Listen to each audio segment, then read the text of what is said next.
Friends, we are discussing about the Indian Peninsula, means the southern part of India made of the very old and ancient rocks. तो हम लोग मित्रों इस समय भारतीय प्रायद्वीप की बात कर रहे हैं, अर्थात भारत का दक्षिणी भाग जो प्राचीन चट्टानों से निर्मित है और उसी को हम भारतीय प्रायद्वीप कहते हैं। भारतीय प्रायद्वीप अति प्राचीन है, इसलिए यहाँ पर बाह्य जो शक्तियां हैं जिन्हें हम इरोजनल फोर्सेस कहते हैं, उनकी कार्रवाइयां हुई हैं, उन्होंने इस पर एक्शन किया है और इसके एक्शन के परिणाम स्वरूप यहाँ की कई ऊंची पर्वत श्रेणियां अपघर्षित होती हुई, कटती और छिलती हुई, छोटी भी हुई हैं और कई भागों में अधिकांश क्षेत्रफल पर ये हमें घिसे हुए एकदम फ्लैट एलिवेटेड सरफेस दिखाई देते हैं, जिन्हें हम प्लेट्यू कहते हैं। कहीं कहीं पर रिलेटिवली हार्ड रॉक्स हैं और उन हार्ड रॉक को हम इस तरीके से नुकीले शिखर में पाते हैं। अगर नुकीला शिखर है तो फिर उन्हें हम पहाड़ी, पर्वत श्रेणी इत्यादि के नाम से जानते हैं।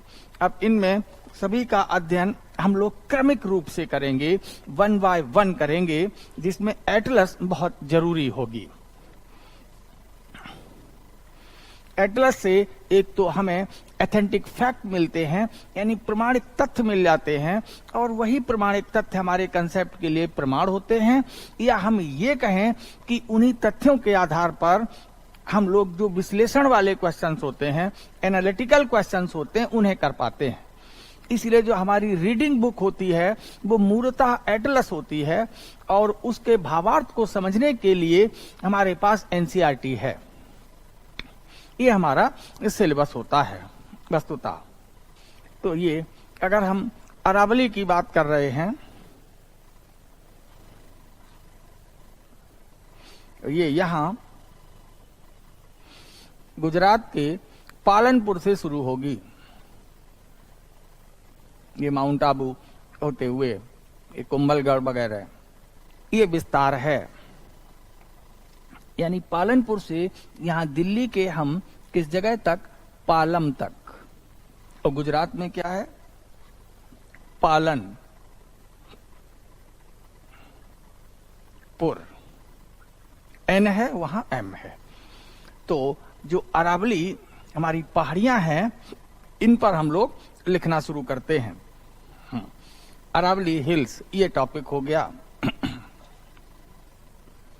अब इस अरावली हिल्स पर हम लोग पहली लाइन लिखेंगे, यह उत्तर पश्चिम भारत की, यह उत्तर पश्चिम भाग में स्थित है। यह है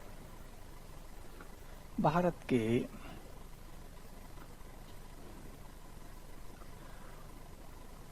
उत्तर पश्चिमी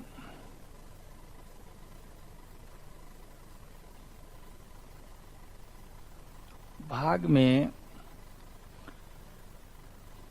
अवस्थित है। तो लोकेशन इसकी हो गई,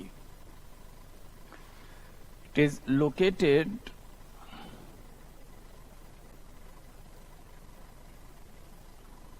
north west part of, located in north west part of India. ये है।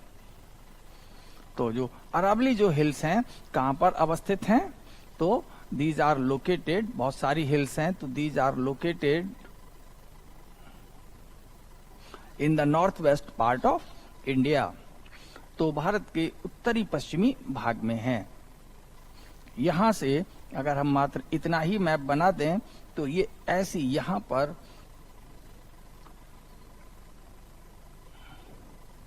घिसी हुई पहाड़ियों की कतार है। ये यहां इनका सबसे ऊंचा शिखर है, जिसे हम गुरु शिखर कहते हैं। और यहां तक चले आएंगे तो फिर हमें ये नेशनल कैपिटल रीजन दिल्ली दिखाई देगा।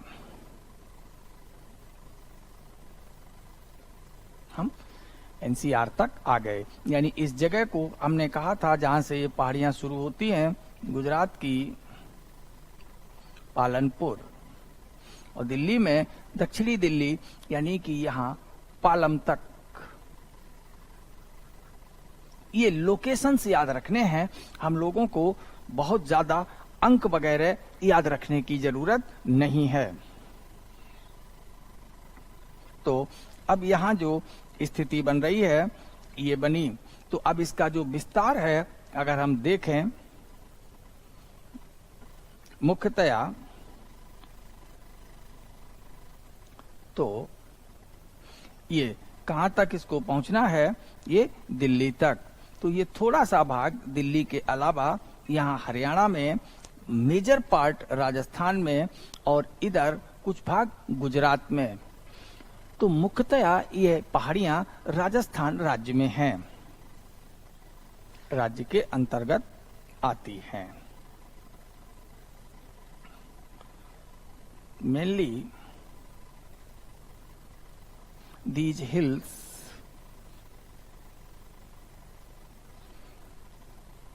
are located into Rajasthan. तो मुख्यतया ये राजस्थान में है, किंतु इनका विस्तार गुजरात के पालनपुर से दिल्ली के पालम तक है।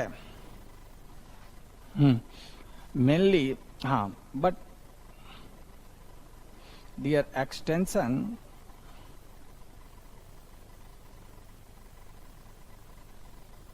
is in between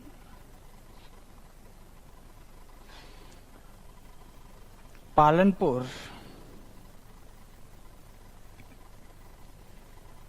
of Gujarat to Palam of Delhi. तो दिल्ली के पालम तक है। तो अब इनका जो देखा जाए ये कितने राज्यों में बटी हुई हैं, तो ये गुजरात, राजस्थान, हरियाणा, 3 राज्य और एक संघ शासित क्षेत्र दिल्ली में बटी हुई है। अर्थात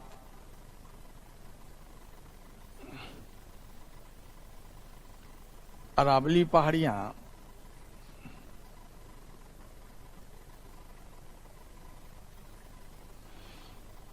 गुजरात, राजस्थान, हरियाणा,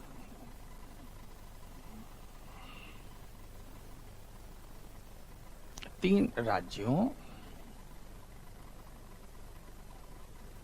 तथा संघ शासित क्षेत्र, राज्य आए तो 3 और राजनीतिक इकाइयां आए तो संघ शासित क्षेत्र भी राजनीतिक इकाई होता है। संघ शासित क्षेत्र दिल्ली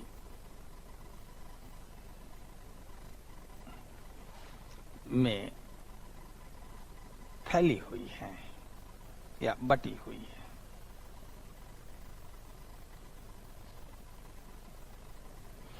ये है ये तब बनी थी जब सबसे पहले धरती पर मोटे मोटे कृष्टीय भाग यानी कि भूपटलीय भाग का निर्माण हुआ। तो ये जो हमारा आदिकाल का धरातल है ये उसका अवशेष है।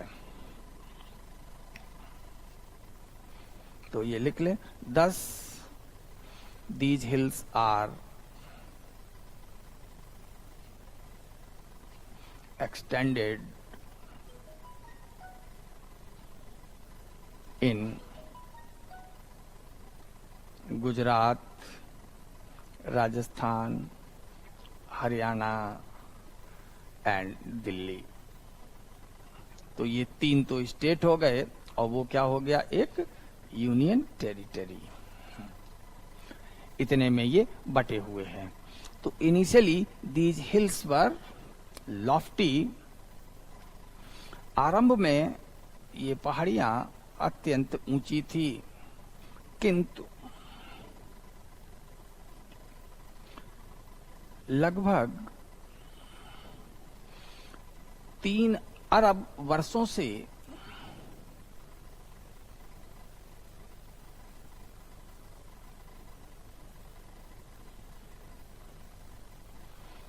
अपक्षयित यानी अपनी जगह जगह खड़े खड़े टूट रही हैं,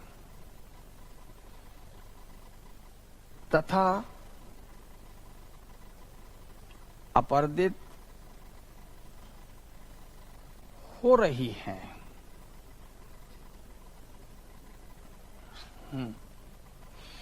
तो in the beginning Aravalli hills were lofty range, and they are under the process of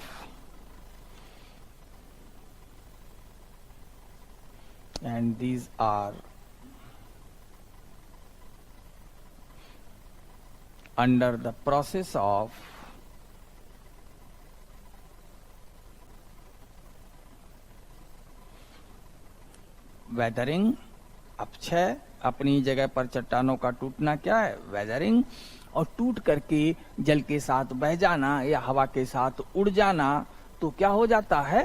अपर्दन। Weathering and erosion.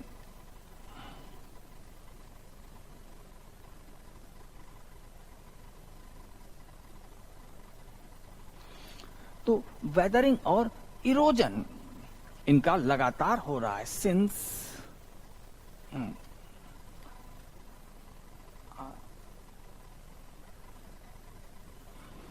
About 3 billion years, 3 अरब सालों से। तो major part of this range is now denuded, इसलिए इस श्रेणी का अधिकांश भाग अपक्षयित हो गया है। Major part of the range is now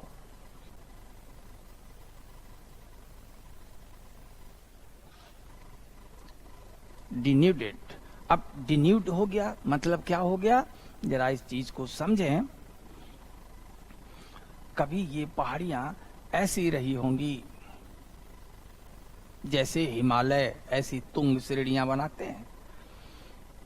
धीरे धीरे इनको बाह्य शक्तियों ने, इरोजनल फोर्सेस वगैरह ने और परिवहन शक्तियों ने इनको काटना शुरू किया। तो धीरे धीरे इनका इरोजन होता गया और ये इस तरीके से कैसी रह गई। अब ये जो हिस्सा इनके आसपास के पहाड़ियों का ये कटा, तो अब क्या हुआ होगा? इनमें से बहुत सारा जो पदार्थ होगा, तो पुरानी ये जो रॉक्स थी तो आज कटती हुई इतनी रह गई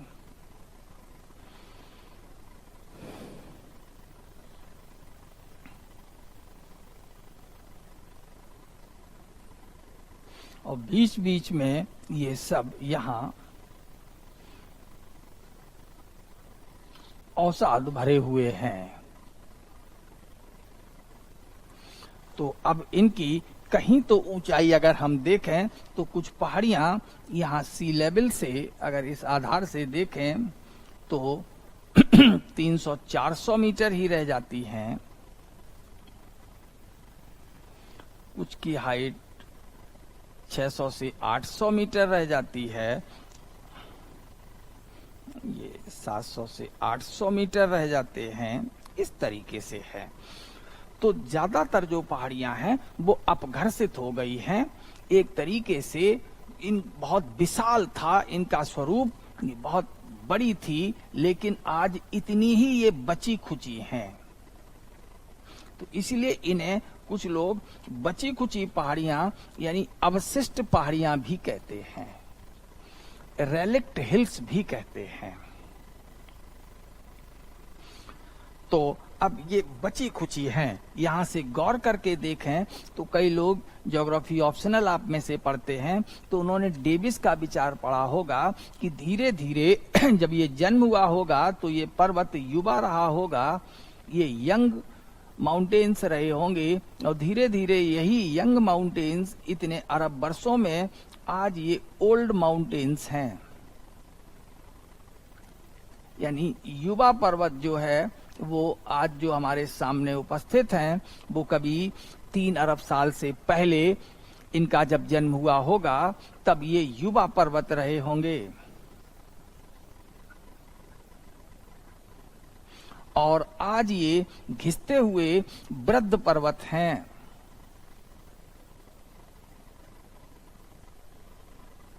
अब ये इन्हें हम ओल्ड माउंटेन्स कह सकते हैं, और इनका बहुत थोड़ा सा भाग अब शेष बचा है, इसीलिए इन्हें हम रेलिक्ट हिल्स कहते हैं। तो डेविस कहते हैं कि पर्वत भी युवा होते हैं, प्रौढ़ अवस्था में जाते हैं और फिर उसके बाद वृद्ध अवस्था में जाते हैं। तो अरावली हमें वृद्ध अवस्था के दर्शन करा रही है, और पहाड़ियों के बीच बीच में ये जो अंतराल हमें दिख रहे हैं ये रहे। तो जैसे लगता है आप राजस्थान घूमने जाएंगे कि एक पहाड़ी इधर और फिर बीच में एक फ्लैट सरफेस दिखता है, फिर दूसरी पहाड़ी दूर दिखती है, ये वही नजरिया है। तो यहाँ पर ये सब क्या किसका जमाव है? तो अगर देखा जाए तो ये सभी अवसादों का जमाव है। या तो पवनों ने ये पर्वतों के पैर पर अवसाद जमा किए हैं, सेडिमेंट्स, अवसाद, जिन्हें पैडी प्लेन इत्यादि भी नाम दिया गया है। तो वहां से जिन लोगों के ऑप्शनल हैं वो इन चीजों को जोड़ेंगे तो उन्हें बड़ी सहजता मिलेगी। और जब धीरे धीरे छोटे हो जाते हैं और अब इस पहाड़ी के इस शिखर और इनके बीच का अंतर न्यूनतम हो जाता है, तो फिर डेविस एक शब्द प्रयोग करते हैं, मोनेडनॉक्स। किस शब्द का प्रयोग करते हैं? मोनेडनॉक्स। और ये वृद्धावस्था के लक्षण हैं।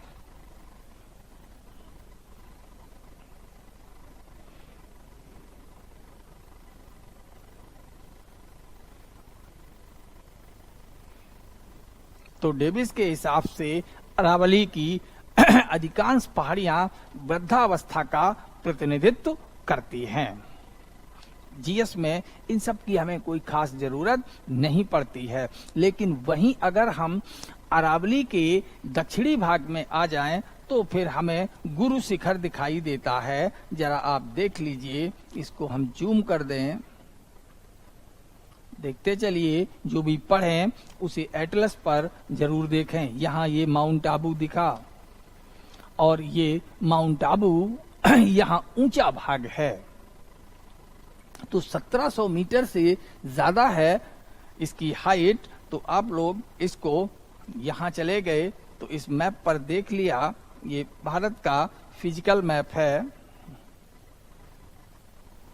तो यहाँ आपने इस पर्वत चोटी की हाइट को देखा, ये देखो 1722 मीटर।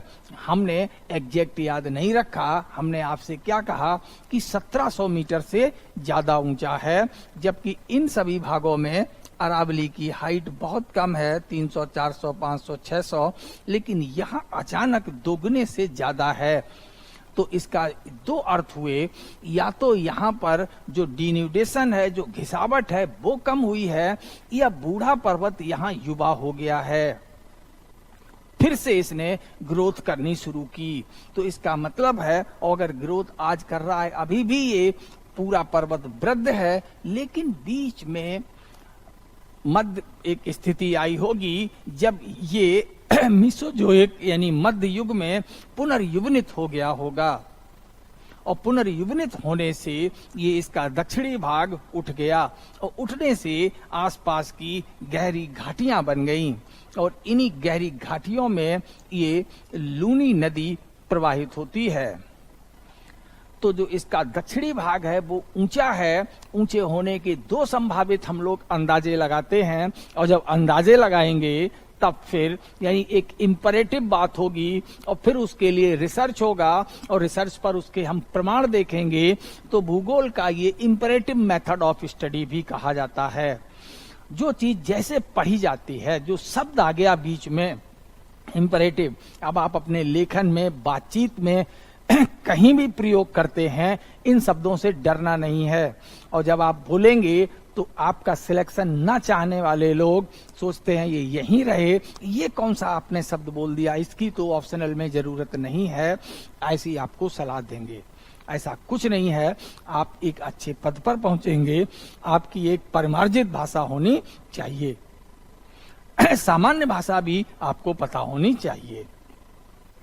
और जब जैसा समाज है, आपकी कॉपी पढ़े लिखे लोग चेक करते हैं, योग्य लोग चेक करते हैं। हाँ, जब सामान्य भाषा में आप बात करें तो सामान्य शब्दावली का ही प्रयोग करें। अब वहां आप बहुत ज्यादा परिमार्जित शब्दावली का प्रयोग ना करें। लेकिन जहां अपना स्वार्थ है, अपने ज्यादा नंबर लेने हैं, तो एग्जैक्ट शब्द का प्रयोग करना है। तो वस्तुतः अगर हम देखें तो यहाँ ये जो पूरा गुरु शिखर और ये जो एरिया है माउंट आबू वाला, यहाँ वर्षा 70 से 75 सेंटीमीटर होती है। और जब वर्षा यहाँ 70 से 75 सेंटीमीटर होगी तो यहाँ फॉरेस्ट भी होंगे। किसकी तुलना में? जो ये बचा आपका एरिया, यहाँ इन सब की तुलना में यहाँ दक्षिणी भाग में हमें फॉरेस्ट भी मिलेंगे। और जब दक्षिणी भाग में फॉरेस्ट मिलेंगे तो साफ तय है कि उन फॉरेस्ट को बचाने के लिए इंदिरा गांधी के रिजीम में मुहिम चली थी कि जहां जहां वन बच गए हैं तो नेशनल पार्क घोषित कर दो। बहुत आसान सी चीजें होती हैं जिन्हें हम लोग रिलेट नहीं करते और बस दे रटारट शुरू रहते हैं। लेकिन जो मानवता की पहचान है, जो आपके पास बुद्धि विवेक है, फैक्ट्स को जोड़ने की क्षमता है, आप इंसान हैं, इंसान ही बने रहिए और उसका उपयोग करते रहिए। सारे सब्जेक्ट और विषय आपको बिल्कुल हलवा और पानी जैसे लगेंगे if you are human beings, अगर आप मानव हैं तो। और अगर आप इन चीजों को अपना दिमाग या भेजा का उपयोग नहीं करते हैं तो फिर आप तोते हैं। तो तय कर लें कि आप उनमें से क्या हैं। तो यहां हमने कहा बारिश भी ज्यादा है। अगर बारिश ज्यादा होती है जिस भाग में, तो अरावली के उत्तरी पूर्वी भाग की तुलना में अरावली के दक्षिणी पश्चिमी भाग में अपेक्षाकृत बारिश ज्यादा है, क्योंकि ये गुजरात तट के पास है और तट की निकटता से क्षेत्रों में वर्षामान बढ़ जाता है। एक एक शब्द आप गौर से सुनते रहिएगा। हर शब्द यहाँ पर आपका एक प्री का क्वेश्चन होता है। लेकिन अरावली के जो उत्तरी भाग हैं, दिल्ली की ओर है, उनकी तट से दूरी ज्यादा है, तो वहां होने वाली वर्षा का मान भी कम है। और जब वर्षा ज्यादा होगी तो वानस्पतिक आवरण भी घना होगा, और जब वानस्पतिक आवरण घना होगा तो तय है कि चट्टानों का अपक्षय और जो घिसावट होगी वो कम होगी। और जब अपक्षय और घिसावट कम होगी तो ऊंचाई में जो कमी आ रही होगी अन्य भागों में, उनकी तुलना में अरावली के दक्षिणी भाग में ये घिसावट कम होगी। और हाइट ज्यादा है तो अभी आपने कुछ दिन पहले न्यूज सुना, सर्दी शुरू हुई तो फिर माउंट आबू के आसपास हाइट की वजह से तापमान गिरता है, तो वहां का मॉइस्चर फ्रीज कर गया। पत्तियों पर जमी हुई ओस जो है वो आइस में बदल गई। और मुश्किल से 4-5 दिन पहले का ये आपका नजारा है जो आप लोगों ने मीडिया पर देखा होगा।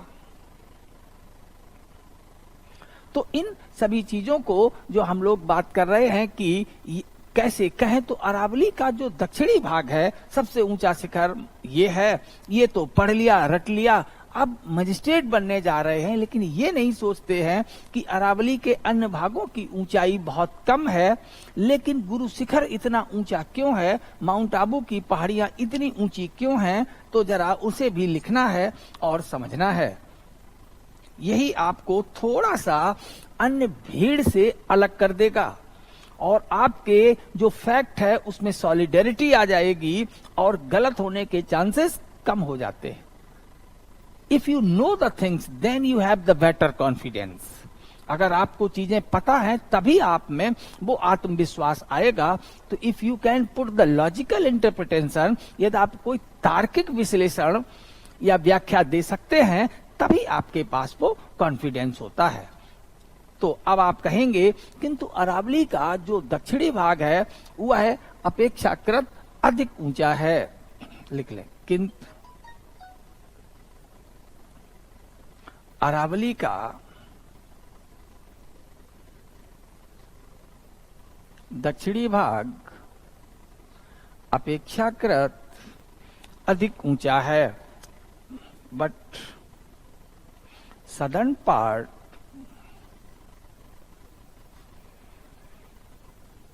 of Aravalli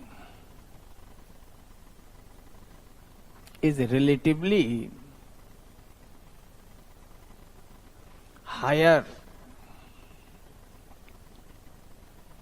अब ये ऊंचा है तो अब आपको बताना पड़ेगा कि साहब क्यों ऊंचा है। तो इसके ऊंचे होने का कारण क्या है, दो इसके भूगोलवेत्ताओं ने इसके कारण बताए हैं। पहला कारण बताया है कि यहाँ पर जो अनाच्छादन दर है वो अपेक्षाकृत कम है, क्योंकि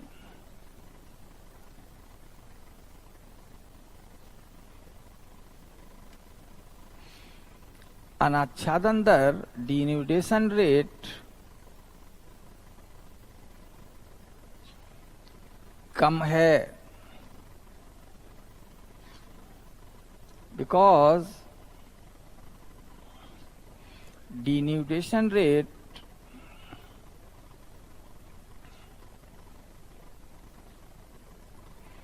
is lesser. दूसरी बात अगर हम कहें और क्या है, सदर्न पार्ट हैज रिजुविनेटेड, ये दक्षिणी भाग पुनः उठ गया, पुनर्युविनित हो गया, दोबारा युवा हो गया।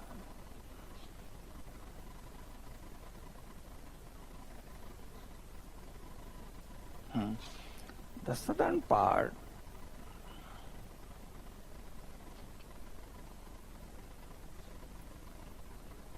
was rejuvenated.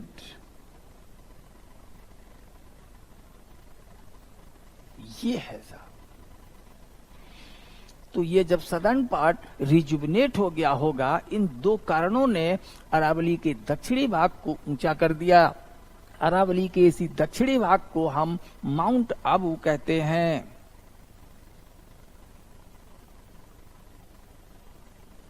अरावली का यह दक्षिणी भाग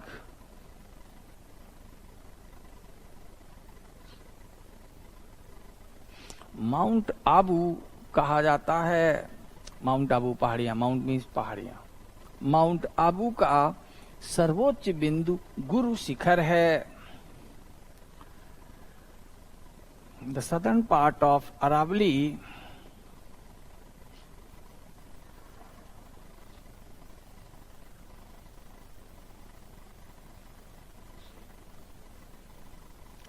called Mount Abu, इसको माउंट आबू कह देते हैं। माउंट आबू का सर्वोच्च भाग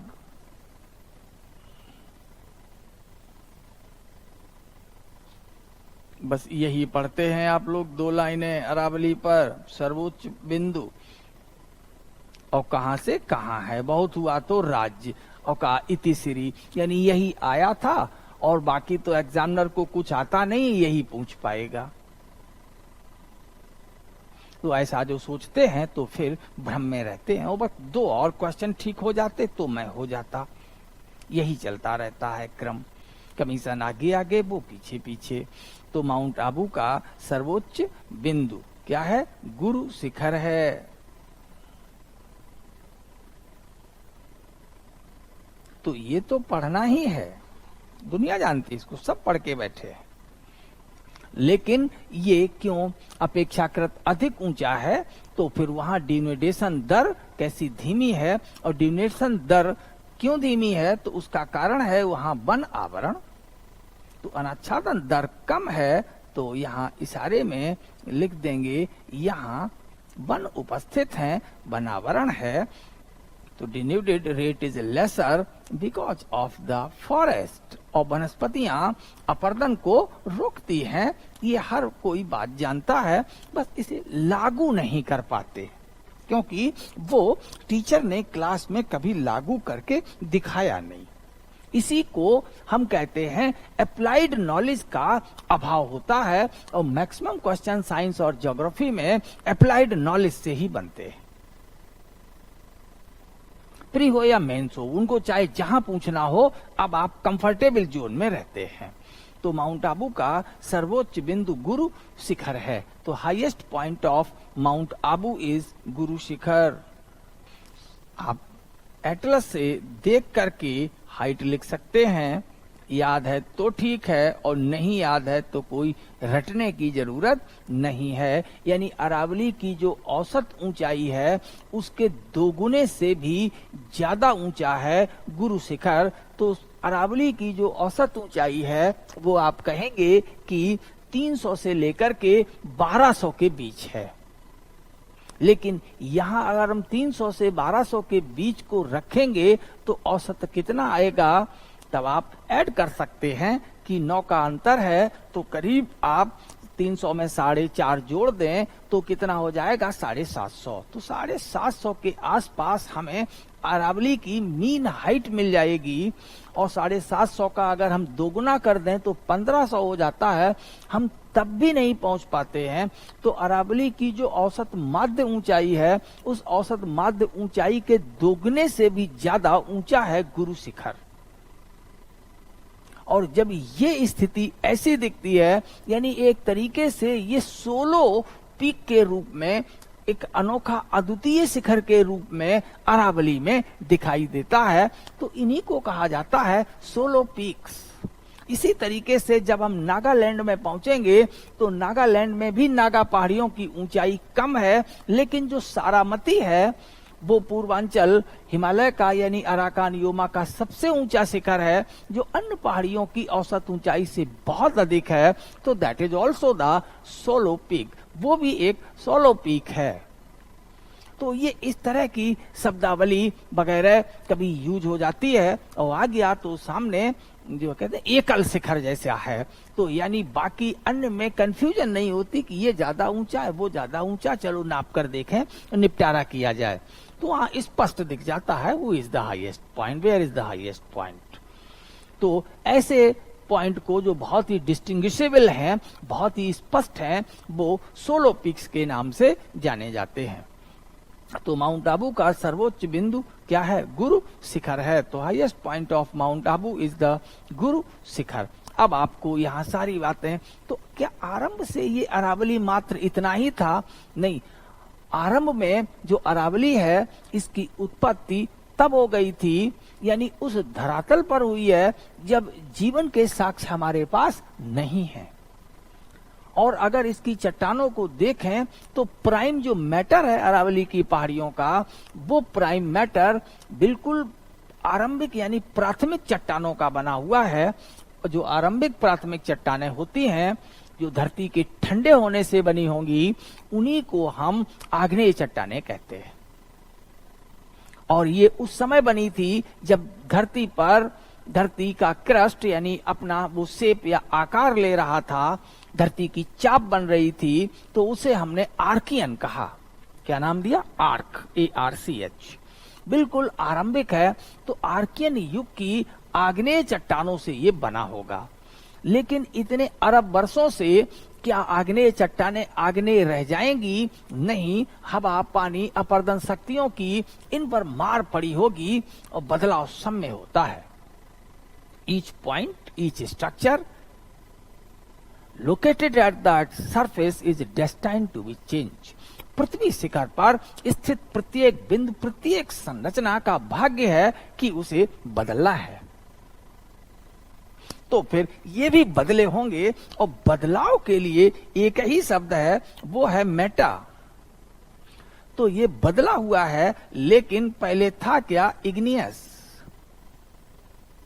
तो नीचे खोद देंगे तो ऊपर अरावली पर ये जो चट्टानें सरफेस पर पड़ी होंगी इन घिसी पिटी पहाड़ियों में, वो तो हमें मेटा इग्नियस दिखाई देंगी।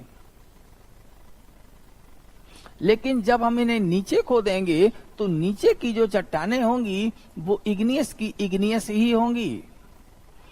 तो अब इग्नियस में जो मिलने वाली चट्टान है, जिसे हमने कहा ग्रेनाइट है, तो प्रचुरता में उपलब्ध होगी। बिल्कुल सीधी सी बात है। और जब इधर गुरु शिखर और इन सब का पुनर्युवलन हो रहा होगा तो पहाड़ के सहारे दरार बनी होगी और दरार के अंदर से भूगर्भिक ऊष्मा भी आई होगी, और जहां जहां चूना जमा होगा तो उस चूने के आसपास उदयपुर और मकराना वाली जो पहाड़ियां होंगी उनकी हीट को भी, उस हीट ने भी उन पहाड़ियों को कायांतरित कर दिया होगा। तो चूने को अगर हीट दे दी जाए अंदर ही अंदर दबा करके तो बहुत बढ़िया रॉक बनती है, मार्बल, जिससे कि ताजमहल बना है। पढ़ते भी हैं कि साहब ताजमहल का निर्माण किन चट्टानों से हुआ, तो सिंपल सा आंसर होता है मकराना। कितनी इंटरेस्टिंग चीजें सब अपने आप जुड़ती जाती हैं, और यही चीजें जब आप रिलेट करते हैं कि भूगर्भिक इतिहास से लेकर के वहां तक का आपने रिलेट कर लिया, तो highest point of the mount Abu is Guru Shikhar. और ये आज इसकी जो सतही चट्टाने हैं, तो आरंभिक चट्टाने ये आग्नेय थी। लिख ले। अरावली की उत्पत्ति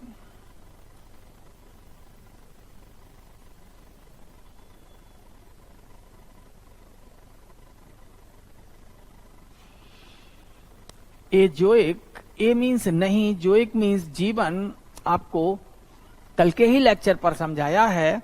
एजोइक काल में आग्नेय चट्टानों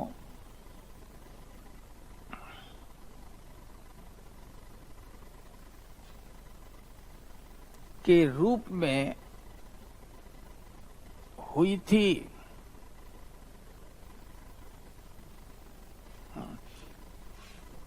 Aravali was originated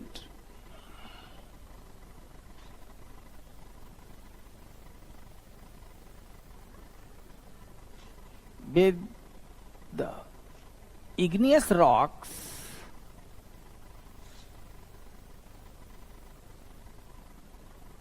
in Azoic period। तो ए मीन्स नहीं, ए जो एक अजीवीय काल में, आ मीन्स नहीं, जू मीन्स जीवन, तो अजीवीय काल में इसकी उत्पत्ति हुई थी, लेकिन इतने अरब वर्षों में ये कायांतरित हो गई हैं।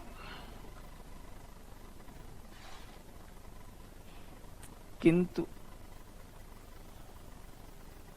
इतने अरब वर्षों में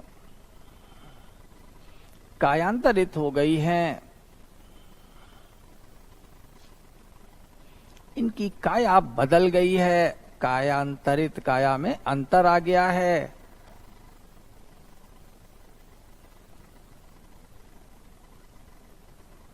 तो फिर अब इन्हें हम क्या कहेंगे? कायांतरित आग्नेय।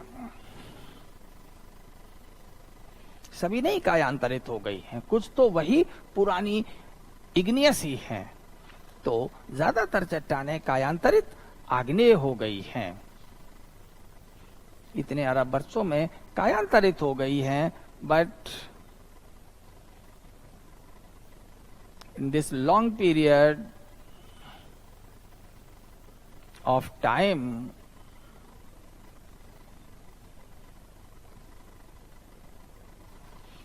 most of the rocks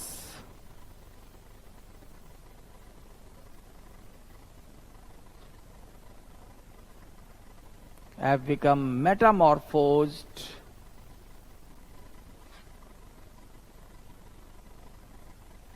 तो कोई भी पहले से अगर चट्टान उपस्थित है और उसकी काया बदल जाती है तो उसे हम कायांतरित कहते हैं। तो कायांतरित चट्टानें कितनी हो सकती हैं? अगर पहले कोई आग्नेय चट्टान थी और वो कायांतरित हो जाए तो मेटा इग्नियस, और अगर कोई कायांतरित ही है तो मेटा मॉर्फिक, और अगर अवसादी है और वो बदल जाए तो मेटा सेडिमेंट्री। चट्टान की शकल, उसका प्रकार बदलना ही है। इसी को रॉक साइकिल कहा जाता है, यानी कि शैल चक्र। और ये शैल चक्र चलते रहते हैं। तो in this long period of time most of the rocks have become metamorphosed. अधिकांश चट्टानें कायांतरित हो गई हैं, जिन्हें मेटा इग्नियस कहा जाता है।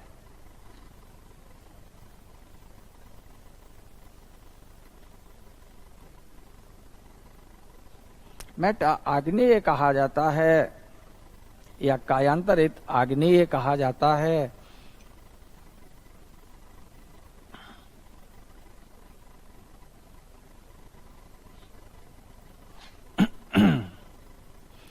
These are called meta-igneous.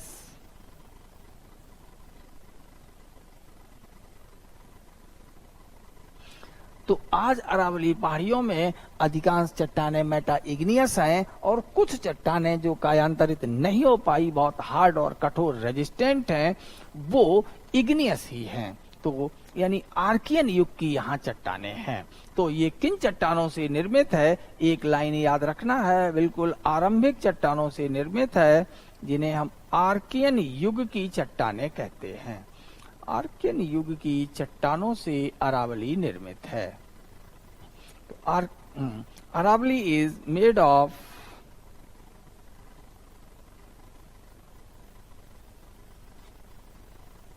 Archaean rocks. और ये जो आर्कियन रॉक्स हैं, अब हम इनको दो में बांट सकते हैं।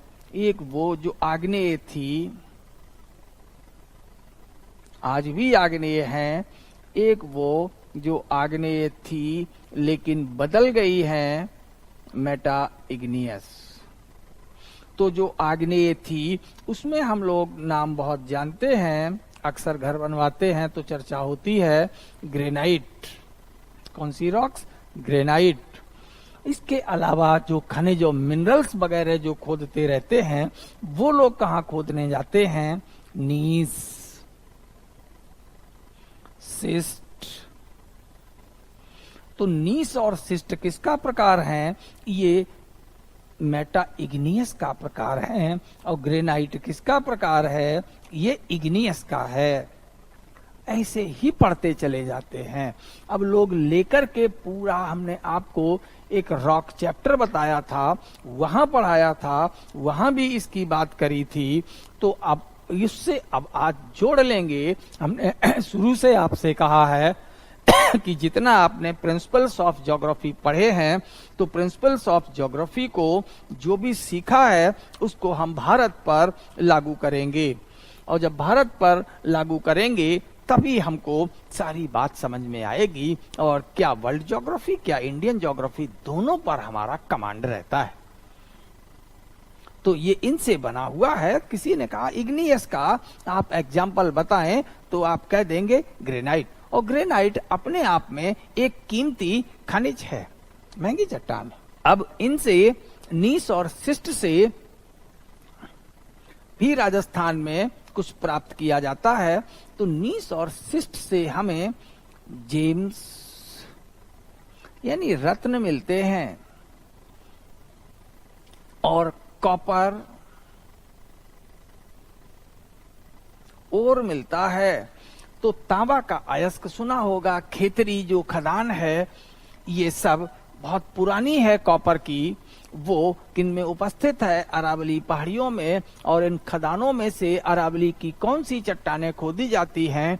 मेटा इग्नियस, यानी कुछ ये उतनी हार्ड नहीं है, टूट गई हैं। और मानव अपना काम हमेशा सहजता से चलाना चाहता है। तो ये इग्नियस और मेटा इग्नियस का कंसेप्ट हो गया। अब आपको रत्न भी देखा होगा जयपुर वगैरह में, और इन सब में बहुत बड़े ज्वेलरी शॉप्स हैं, खासकर वो अपने जेम्स और रत्न के लिए जाने जाते हैं। इसका मतलब वहां जरूर कोई लोकल स्थानीय कारक है जो उनकी इस निपुणता या कुशल कारीगरी के लिए जो है उत्तरदायी रहा होगा। तो वो नेचुरल कारण है कि अरावली पहाड़ियों में मिलने वाले रत्न, जेम्स, इसीलिए वहां जेम्स और ज्वेलरी भी एक अच्छा प्रोफेशन है। और उसके बाद आप लोग जानते हैं हिंदुस्तान कॉपर लिमिटेड HCL की खदानें हैं, जिससे कि तांबा का ओर प्राप्त किया जाता है। कॉपर ओर इज ऑब्टेन्ड, तांबा अयस्क, और उसी को गला करके हम लोग प्रगालक के द्वारा जो है वो तांबा प्राप्त करते हैं। अब इतनी चीजें अगर हम जोड़ करके समझ करके पढ़ेंगे तो हर हाल में हमको समझ में आता जाएगा, रटते नहीं घूमते।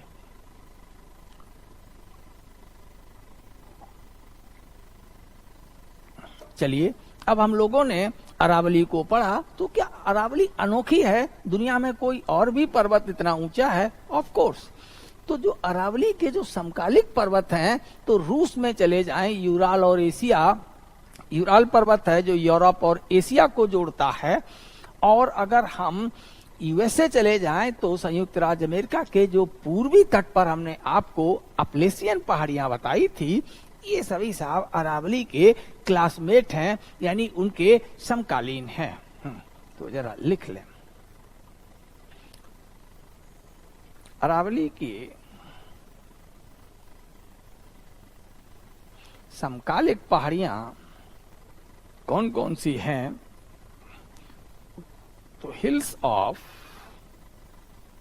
सिमिलर एज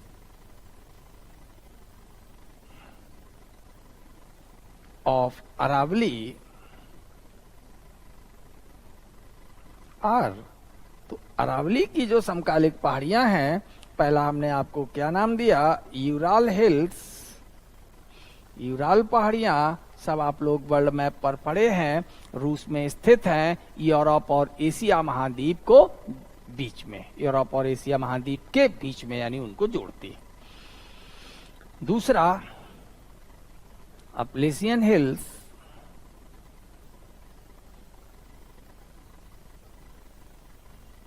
अपलेशियन पहाड़ियां ये ईस्टर्न पार्ट ऑफ यूएसए है, और ये साहब सेंट्रल पार्ट ऑफ रसिया है, ये रूस के बीच में स्थित है। इतना हो गया, इससे ज्यादा अब यहाँ डिस्कस नहीं करेंगे, बस कंपेयर करते चलेंगे, कोई खास बात होगी तो ये सभी प्री कैम्ब्रियन पहाड़ियों के नाम से जाने जाते हैं। हमने कहा था एजोइक और प्रोटीरोजोइक को प्री कैम्ब्रियन में रखते हैं। कल वाला वो चार्ट आपको याद आ रहा होगा, और उसको ने कहा था कि आप नोट कर लेंगे। बार बार आपको ज्योग्राफी में, खनिज इत्यादि पढ़ने में, चट्टान इत्यादि पढ़ने में इन शब्दों से सामना पड़ेगा, तो आपको सहजता होगी। तो यूराल हिल्स यानी कि रसिया और अपलेशियन हिल्स यानी यूएसए की ये पहाड़ियां भी अरावली जितनी ही लगभग पुरानी है। So Aravalli is one of the oldest mountain और हिल्स ऑफ द वर्ल्ड, यानी विश्व के प्राचीनतम पर्वतों में से ये एक है। तो अब अरावली को हम लोगों ने देख लिया, और जब अरावली से हम पश्चिम की ओर देखें तो आपने पढ़ा है the great desert, great Indian desert, यानी बृहत भारत का मरुस्थल है, जिसे हम राजस्थान प्लेन कहते हैं। और अरावली से पूर्व की ओर अगर हम देखें तो ये मेवाड़ प्लेट्यू है। तो just eastward to Aravalli is the Mewar plateau, and just westward to Aravalli is the great Indian desert. लिख लो, अरावली से पश्चिम की ओर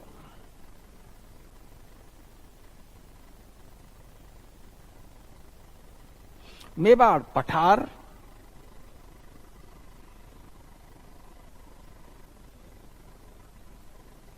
सॉरी, पश्चिम की ओर थार मरुस्थल, ये थार है पश्चिम की ओर, और पूर्व की ओर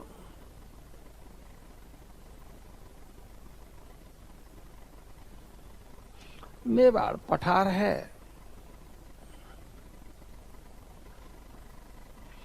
तो ये है, तो ये किसकी पहाड़ियां हो गई? ये अरावली की हो गई।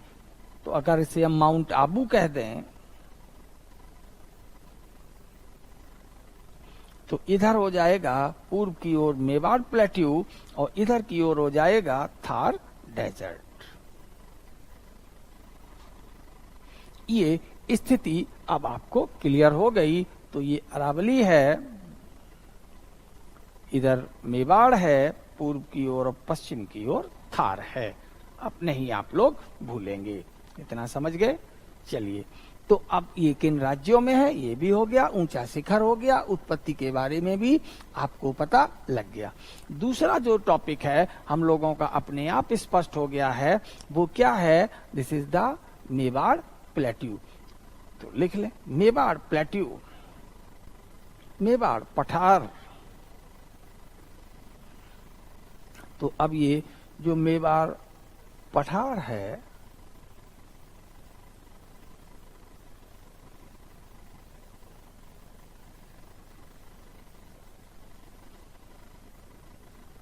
तो यह अरावली की पूर्वी ढलान पर स्थित है। It is located at eastern slopes of Aravalli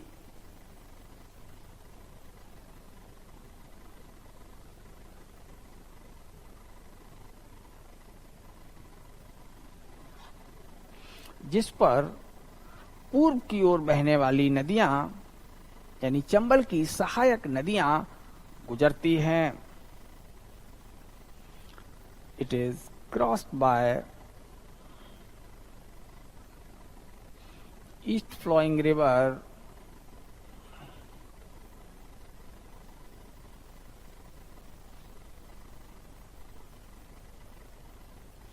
यानी ट्रिब्यूटरीज ऑफ चंबल।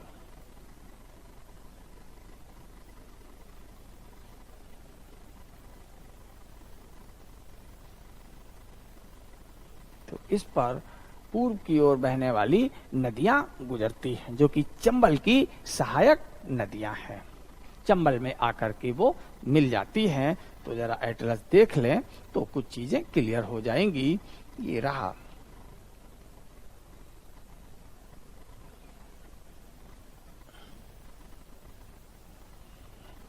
ये रिवर चंबल, और ये जो रिवर बह रही है इसी को बनास कहते हैं। ब्लू से दिखाया था, इसको फिर ब्लू से ही कर देंगे, बनास। और ये रहा मेवाड़, और मोटा कर दें ताकि आप देख लें। तो मेवाड़ यही है, Mewar, MEWAR, this is Mewar. ये बनास है, और इधर से भी एक नदी ये बहती चली आ रही है जयपुर की ओर से। ये कौन सी रिवर है ये? बांदी। तो ये नदियां हैं। तो ये सब किस में मिलती हैं? ये चंबल में। तो मेवाड़ पठार जो है किस नदी तंत्र के अंतर्गत आता है? तो Mewar plateau is drained by the Chambal system, Chambal अपवाह तंत्र के द्वारा है। ये मत समझ लेना कि मेवाड़ पठार से चंबल निकलती है। चंबल ये यहां बिंद से निकली, ये है चंबल की मुख्य धारा। वो चंबल की सहायक नदियां हैं, और बिंद में जहां से निकलती है इसी को MHOW, मिहो पहाड़ियां के नाम से जाना जाता है। तो वो चंबल हो गई। चलिए वो आगे बात हम लोग करेंगे। तो मेवाड़ पठार पर ये यहाँ जब चंबल गुजरती है तो इसी मेवाड़ पठार की पूर्वी सीमा पर ही गांधी सागर डैम, राणा प्रताप सागर डैम और जवाहर सागर डैम स्थित हैं। सब किस पर हैं? ये चंबल पर। तो चंबल जो है वो मेवाड़ पठार की पूर्वी सीमा बनाती है। लिख लो, रिवर चंबल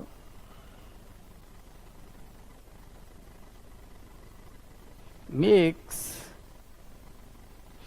ईस्टर्न बाउंड्री, पूर्वी सीमा ऑफ मेवाड़ प्लेट्यू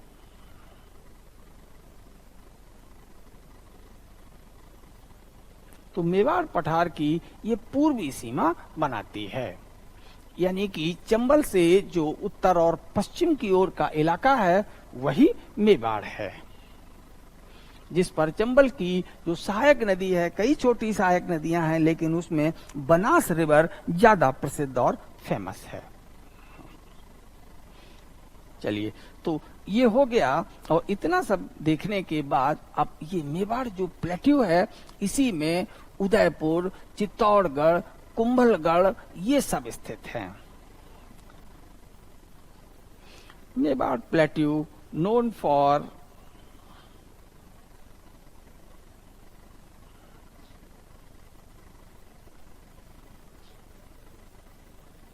किस किस के लिए मेवाड़ पठार जाना जाता है? उदयपुर, चित्तौड़गढ़, मेवाड़ की रियासत तो फेमस ही है, कुंभलगढ़,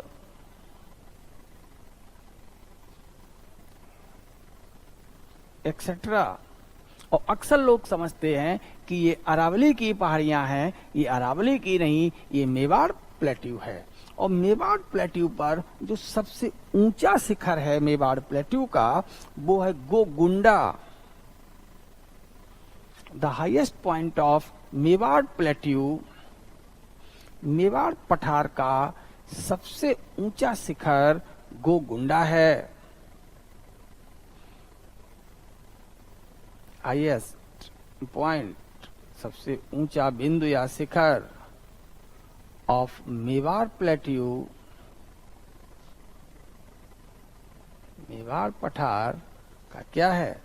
गोलकुंडा नहीं, गोगुंडा। गुंडा हो तो भाग जाओ। गोगुंडा हिल्स ये है।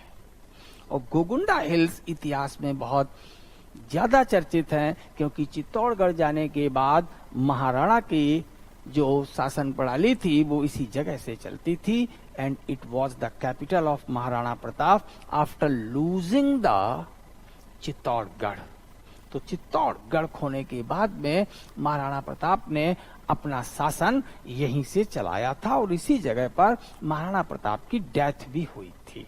इसीलिए ये हिस्ट्री में भी चर्चा में रहता है। तो highest point of Mewar plateau हो गया। अब मेवाड़ प्लेट्यू से अगर हम आगे बढ़ेंगे तो फिर अब दक्षिण पूर्व की ओर चलते हैं मेवाड़ से, तो फिर हमें अरावली विंध्यन हिल्स मिलती हैं। ये देखो, ये रहा, और ये आ गए विंध्यन रेंज। लेकिन विंध्यन रेंज पर ये हमें यहां मालवा प्लेट्यू मिल गया। तो मेवाड़ पठार से ठीक थोड़ा सा अगर हम दक्षिण की ओर आते हैं तो हमें मालवा प्लेट्यू दिखता है। क्या दिखेगा? मालवा। इन सबको तो हम लोग पढ़ेंगे ही। अब थोड़ा समराइज कर लें, जिससे कि हम कम मेहनत में अपने ज्यादा क्वेश्चंस कर पाएं। कहने का अर्थ हमारा ये हुआ कि हम यहां आ गए, तो जब इन सब क्षेत्रों में आए तो ये रही अरावली। हम लोग जानते हैं कि भारत में वर्षा पूर्व में ज्यादा होती है या पश्चिम में, तो आप लोग बड़ी सहजता से उत्तर दे देंगे पूर्व में। इसका मतलब ये हुआ जो उदयपुर जो आप यहाँ देख रहे हैं, ये चित्तौड़गढ़ ये देख रहे हैं, इन सभी क्षेत्रों में जो वर्षा होगी इधर जालौर, भीनमाल और इन सब की तुलना में ज्यादा होगी। और जब ज्यादा होगी तो थोड़ी जो वनस्पतियों की बनावट है और जो सघनता है वो वर्षा के अनुरूप होगी। तो फिर यहाँ फॉरेस्ट है, और अब इन फॉरेस्ट को सुरक्षित करने के लिए ही कुंभलगढ़, रनकपुर ये वाइल्ड लाइफ सेंचुरी है। इधर मुकुंडा हिल्स नेशनल पार्क है चित्तौड़गढ़ के पास। कौन सा है? Mukunda hills national park. यहाँ आ जाएं, ये भीलवाड़ा है, और यही मेवाड़ प्लेट्यू पर आगे बढ़ जाएं तो ये रणथंभौर नेशनल पार्क है। कौन सा है ये? रणथंभौर नेशनल पार्क है सवाई माधोपुर का। और इधर इसी पठार पर जयपुर से अगर हम यहाँ पूर्व की ओर आ जाएं तो फिर हमें केवलादेव घाना नेशनल पार्क दिखाई देता है। तो केवलादेव घाना तो बिल्कुल भरतपुर। केवलादेव घाना के बाद दक्षिण में आ जाएं रणथंभौर, और रणथंभौर से अगर हम दक्षिण की ओर आ जाएं तो these are the Mukunda hills near the Chittorgarh. ये नेशनल पार्क है क्रमशः तो मेवाड़ पठार की पूर्वी सीमा पर, जिधर पूर्व की ओर वर्षा ज्यादा है, जो फॉरेस्ट बच गए थे, तो वाइल्ड लाइफ प्रोटेक्शन एक्ट के तहत यहाँ पर 3 नेशनल पार्क हैं। कितने हैं? 3। तो 3 नेशनल पार्क हैं। अब ये याद रखना है, तो बड़ा इंपॉर्टेंट पॉइंट है। अब जो क्वेश्चंस का ट्रेंड है वो यही है। मेवाड़ पठार फिजिकल मैप पर पहुंचानो, उसके शहर वगैरह जान लो, फिर उनको पॉलिटिकल पर आके कंपेयर कर लो। अपने आप क्वेश्चन कुलबुलाते हुए, जैसे कि गरम तेल की कढ़ाई में कचौड़ियां कुलबुला के ऊपर आती हैं, ऐसे ये क्वेश्चन भी ऊपर आ जाते हैं।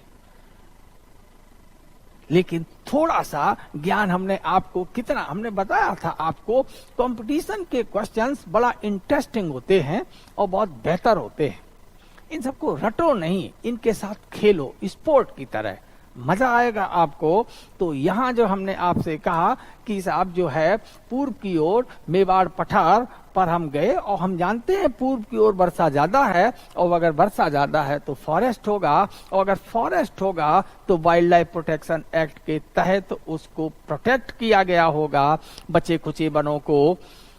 तो फिर हम उन्हें कहेंगे नेशनल पार्क, और अगर नेशनल पार्क है तो लेट मी सी, हम लोगों को एटलस पर हमें देखना चाहिए। बस इतनी जिज्ञासा अपने अंदर डेवलप करते चलो, सब चीजें तैयार रहेंगी। इट्स ऑल राइट, इतना करना है।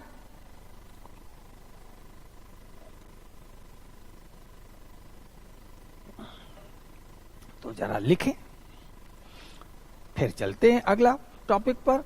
तो अब हम लोगों को अगला पॉइंट क्या लिखना है मेवाड़ पठार पर, और अक्सर सब लोग इन चीजों को अरावली में ही जोड़ लेते हैं।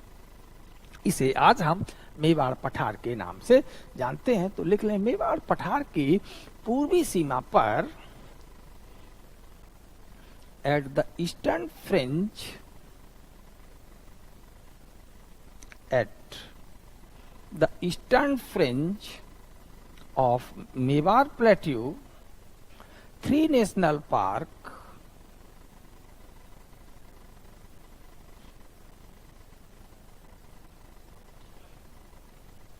are located. Number 1, Keoladeo Ghana,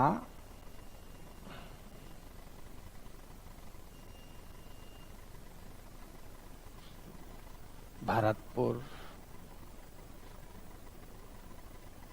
district,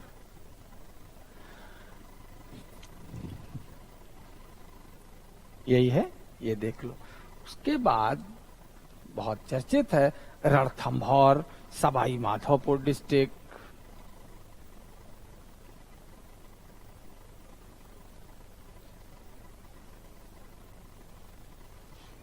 Sawai Madhopur district,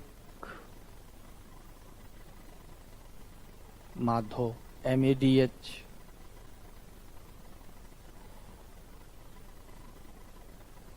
Sawai Madhopur district. Then ये बहुत कम लोग सुनते हैं, मुकुंडा हिल्स, मुकुंदरा नहीं, मुकुंडा, मुकुंडा और गोलकुंडा, सॉरी गोकुंडा, मुकुंडा हिल्स,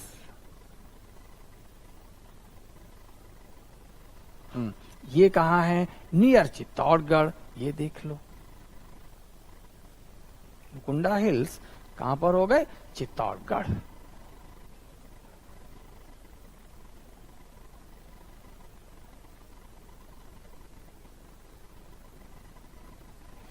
हो गया। और ये क्रमशः क्या है, उत्तर से दक्षिण की ओर है, फ्रॉम नॉर्थ टू साउथ। कुछ भी पूछा जाए ऑलवेज रेडी। तो अब हम लोगों ने इसको पढ़ लिया, अब जाते हैं मालवा पठार पर। चलिए, मालवा प्लेट्यू, और मालवा प्लेन कहाँ है, याद होगा ना, मालवा प्लेन पंजाब में है, नियर द राजस्थान बॉर्डर। हम सेमी एरिड क्लाइमेट का इलाका है, अर्ध शुष्क क्षेत्र है। तो अब हम आ गए मालवा पठार, प्लेन नहीं। और मालवा पठार को जब आप मैप पर देखें तो देख लीजिए, ये रहा, यही है रेड लाइन। रेड लाइन हम कर्क रेखा कहते हैं। तो ये कर्क रेखा पर स्थित है, लेकिन बिंद श्रेणियों के ठीक उत्तर में और मेवाड़ पठार के दक्षिण में। कितनी बढ़िया लोकेशन आई। तो Malwa plateau is located in between Mewar Plateau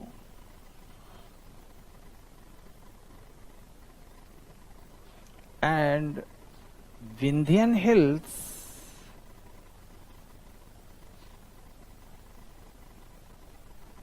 Malwa पठार, मेवाड़ पठार और विंध पहाड़ियों की मध्य स्थित है।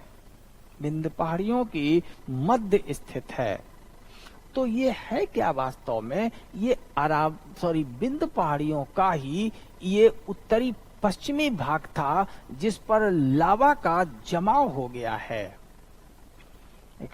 Actually it is northwest part of Vindhyan range which has been covered by lava deposits।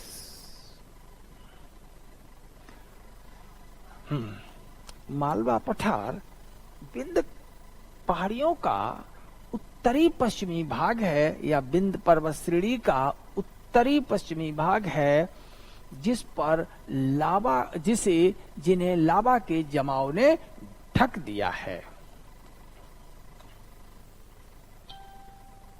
अब अगर यहां देखें तो हम थोड़ा बिंद को आपको रेड कलर से बनाएंगे। तो ये बिंद है, क्योंकि बिंद का लाल बलुआ पत्थर आप लोग बहुत जानते हैं, तो इसको हमने रेड कलर से बना दिया।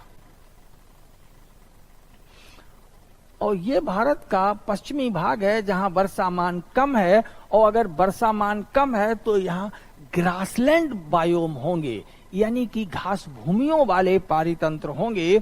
और जब इस पर लावा जमा हो जाए, चलो भाई लावा जमा कर देते हैं, तो major part of these wind hills has been covered by the lava। अब तस्वीर आपको क्लियर हो रही होगी। और जब इस पर ये लावा का बेसाल्टिक लावा का जमाव हो गया, तो अब बेसाल्टिक लावा के जमाव के साथ साथ यहाँ वनस्पतियां वगैरह, श्रब्स, वुड्स, ये सब उगती हैं। और उगने से अब ह्यूमस ऊपरी परत में जमा होने लगता है। और जब यहाँ ऊपरी परत पर ह्यूमस जमा होने लगता है तो ये डार्क ब्लैक कलर हम यहाँ बना रहे हैं, और इसीलिए ये कॉटन सॉइल है। तो केवल दक्कन प्लेट्यू पर ही कॉटन सॉइल नहीं है, कपास की काली मिट्टी नहीं है, मालवा पर भी कपास की काली मिट्टी है। लेकिन ये बीच बीच में जो हमने रेड पहाड़ियां दिखा दी हैं, ये रेड पहाड़ियां भी सूखे मौसम में टूटती फूटती होंगी और इनके लाल लाल कण यहाँ मिक्स हो जाते होंगे। और जब ये रेडिश कण यहाँ इसके साथ मिक्स होंगे तो ये तो ब्लैक सॉइल होगी।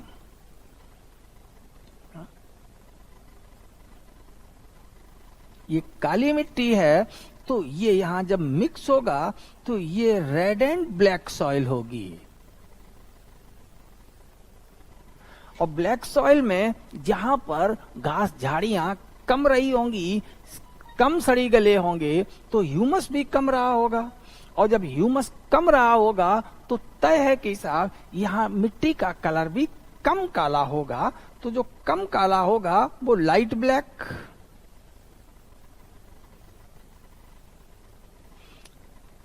यानी हल्का काला, डीप ब्लैक ज्यादा काला,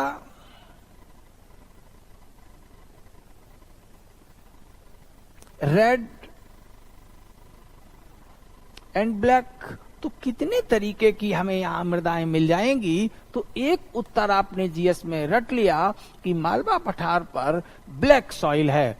फिर किसी ने कहा कितने तरह की ब्लैक सॉइल है, तो आपने कहा 3 तरह की ब्लैक सॉइल है, क्योंकि अरावली है, बिंद पहाड़ियां हैं, और बिंद पहाड़ियों में जो शिखर नहीं ढक पाए होंगे लावा से, वो बीच बीच में दिख रहे होंगे, और तो उनसे ये लाल बलुआ पत्थर कटता हुआ उस काली मिट्टी में अपने लाल कण बिखेरता होगा, तो फिर मिट्टी का कलर भी रेड एंड ब्लैक हो जाएगा। कितना आसान है ज्योग्राफी, और कितना आसान किया जाए। लेकिन ये है कि थोड़ा जो पढ़ा है और जो कह रहे हैं उस पर थोड़ा कायम रहो।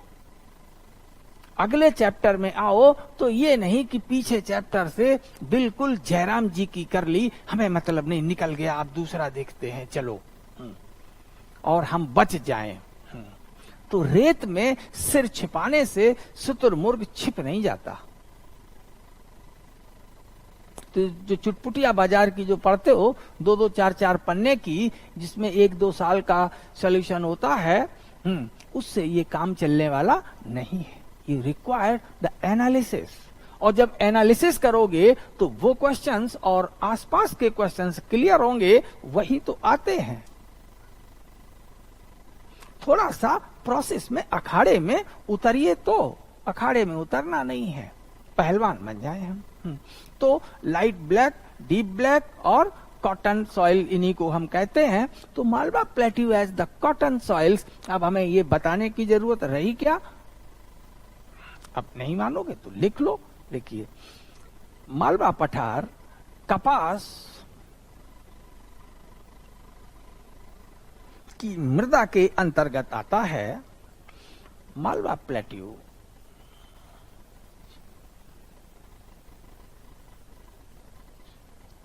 is under black cotton soil.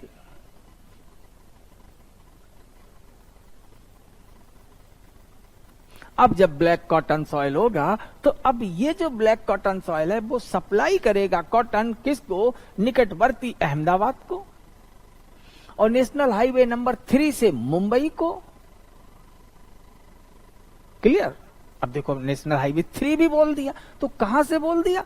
Map देखते हैं, और जब आप मैप देखेंगे तो कोई भी चीज आपको कोई इधर उधर, और सोचते कि अब इसको भी रट लें, सर ने 3 बताया, रट लेते हैं। मत रटो, कुछ मत याद करो, बस देख करके एटलस पर समझो, समझ करके लिख के छोड़ दो। ये सब बहुत वफादार हैं, जब आपको जरूरत पड़ेगी आपके मस्तिष्क में आ जाएंगे। ये ज्ञान है, बहुत वफादार होता है इंसान के लिए। तो Malwa plateau is under the black cotton soil. तो मालवा पठार काली कपास मृदा का क्षेत्र है जो बेसाल्टिक लावा चट्टानों पर विकसित हुई है। द ब्लैक सॉइल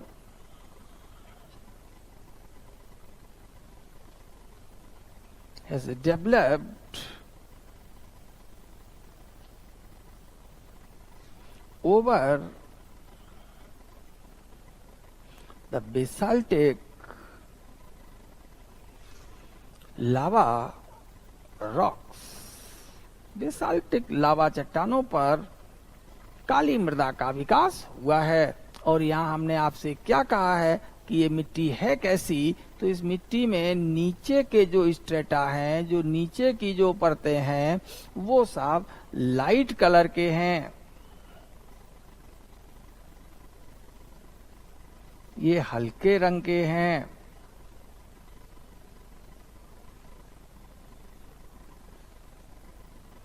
लेकिन जो टॉप स्ट्रेटा है, ऊपर वाला, these are of what? Dark color।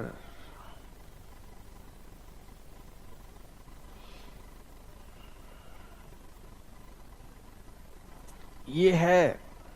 और नीचे इन सबको अगर हम लोग कह दें तो ये परतें हैं सॉइल की, तो ये नीचे हो गया बेसाल्टिक रॉक। तो दिस इज व्हाट?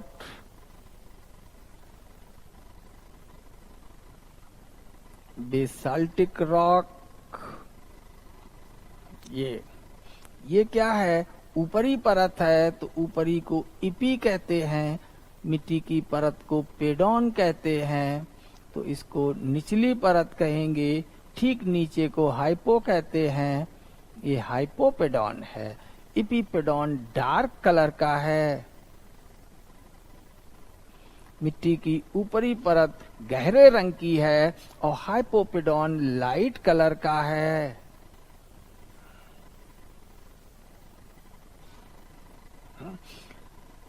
अब अक्सर इसके अलावा जो हम लोग दूसरी मृदाएं देखते हैं, उन मृदाओं में ये होता है कि लाइट कलर,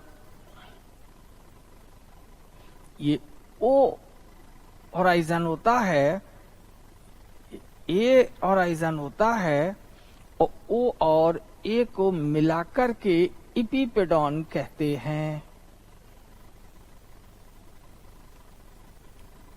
सामान्यतया अन्य मृदाओं में। उसके बाद होता है बी होराइजन, और बी होराइजन जो होते हैं वो सब डार्क कलर के होते हैं। आयरन और एल्यूमिनियम अगर इनमें उपस्थित है तो ये डार्क कलर का है बी होराइजन, इसको हाइपोपेडॉन कहते हैं। तो यहाँ जो बी होराइजन है वो हाइपोपेडॉन कैसा है, लाइट कलर का है, और जो इपीपेडॉन है, जो ए होराइजन है, वो डार्क कलर का है। यहाँ उल्टा है। तो ज्यादातर जो सॉइल्स होते हैं वो हमें इसी क्रम में मिलते हैं, और ये यहाँ पेरेंट रॉक होती है। This is the parent rock. ये एक जनरल सॉइल प्रोफाइल है जिसे सी ग्रुप भी कहा जाता है। तो O, this is O A B C, और this is the P R. P R मतलब पेरेंट रॉक।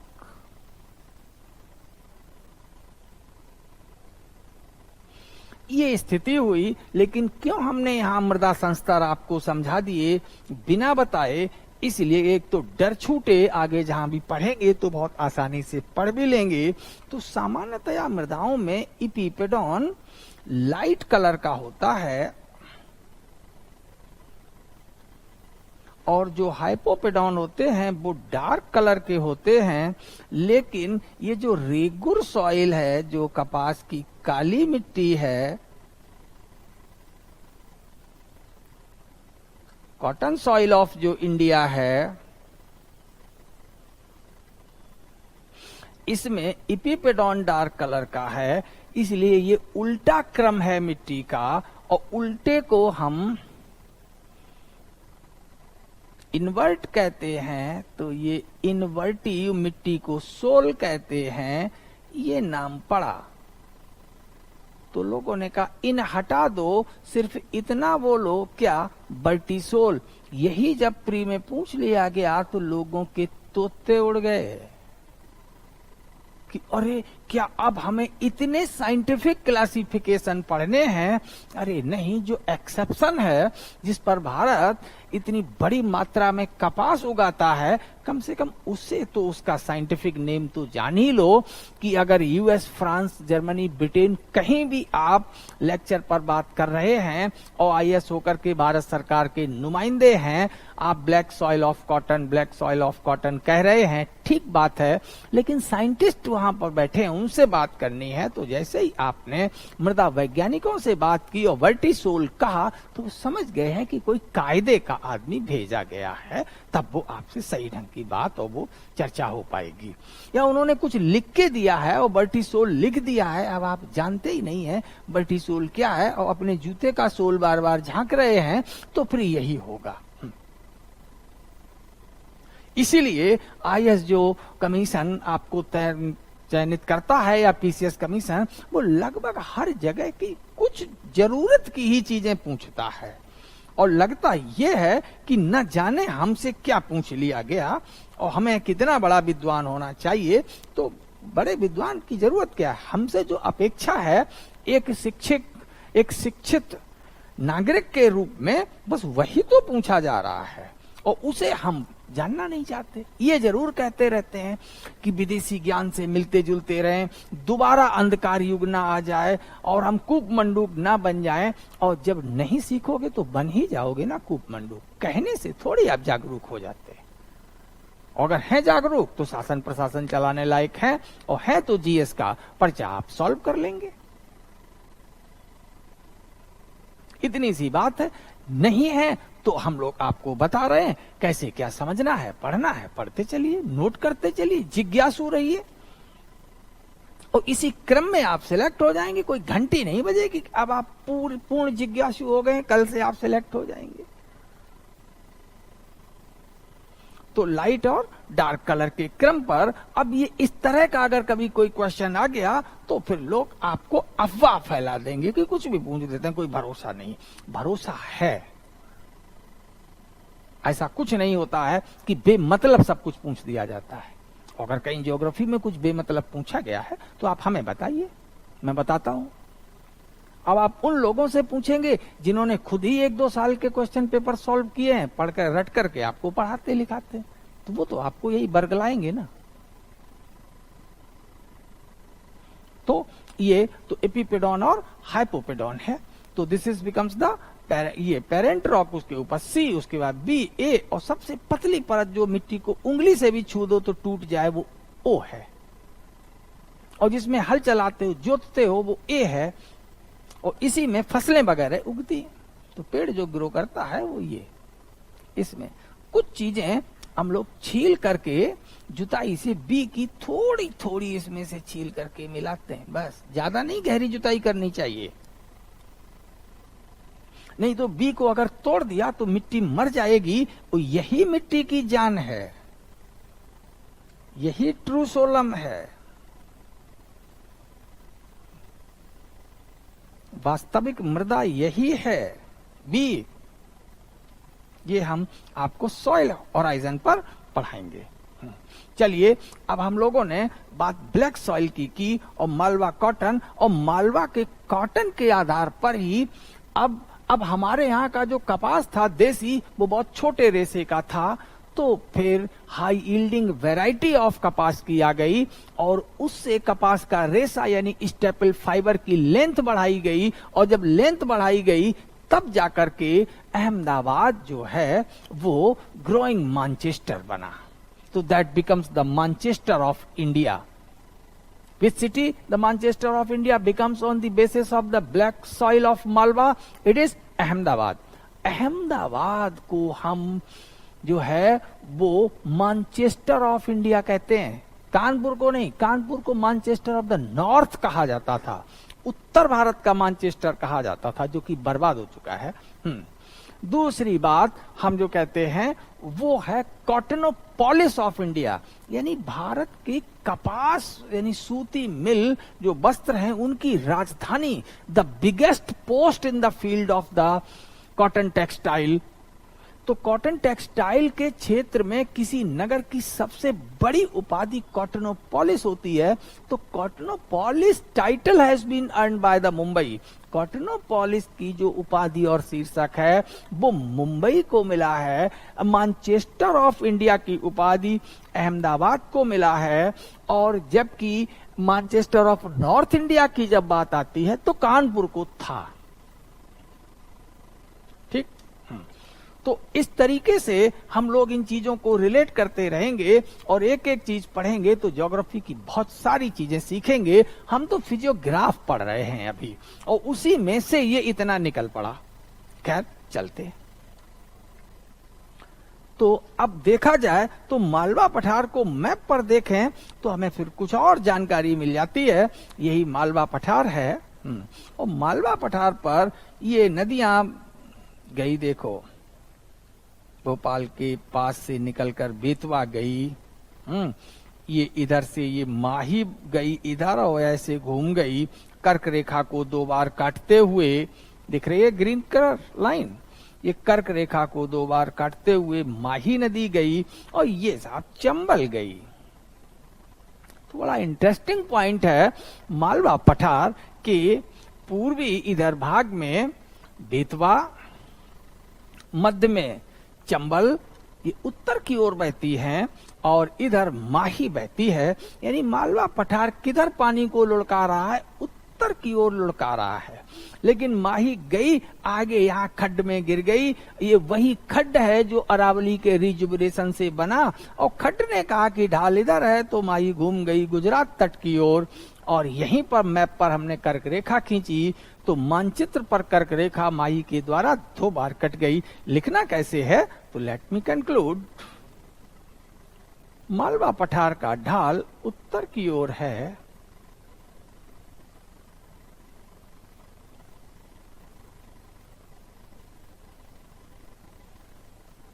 ऐसे लिखना है, समझ लीजिए, लिख लीजिए।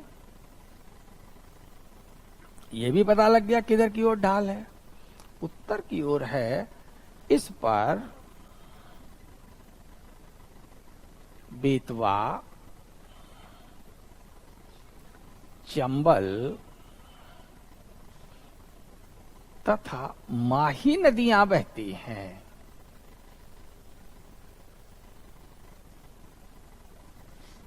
दिख गया, नदियां भी आप देखते जा रहे हैं।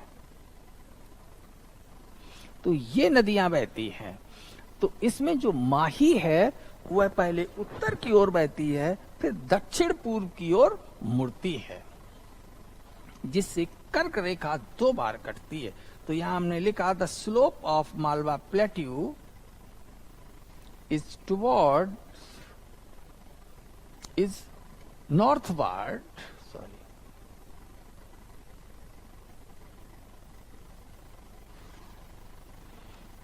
दस द रिवर्स, कौन कौन रिवर्स हैं, बेतवा, चंबल एंड माही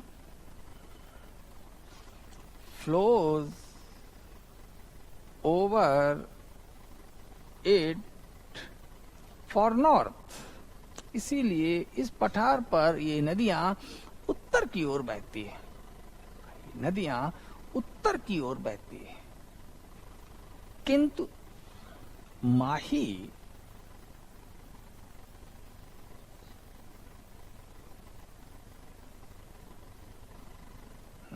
कर्क रेखा पार कर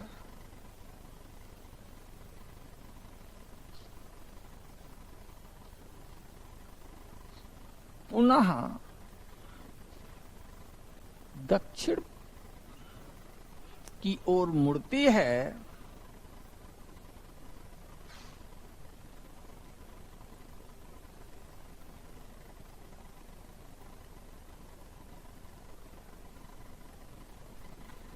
ये है।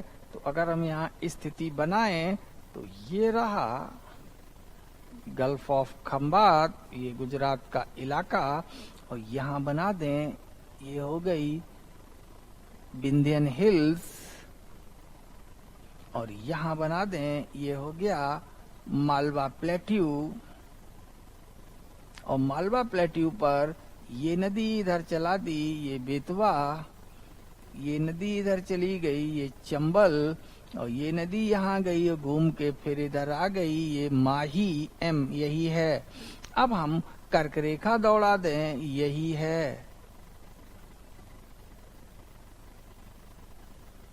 तो जो कर्क रेखा है 23.5 डिग्री जो नॉर्थ है, वो माही इधर गई तब काटा और लौटी तब काटा, इसीलिए माही इसको जो है वो 2 बार काट देती है। तो पुनः दक्षिण की ओर मुड़ती है, जिससे मानचित्र पर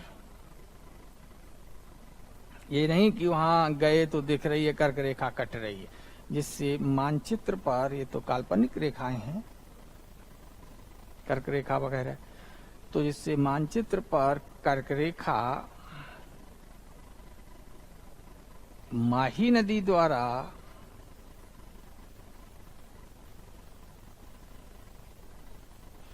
दो बार कट जाती है।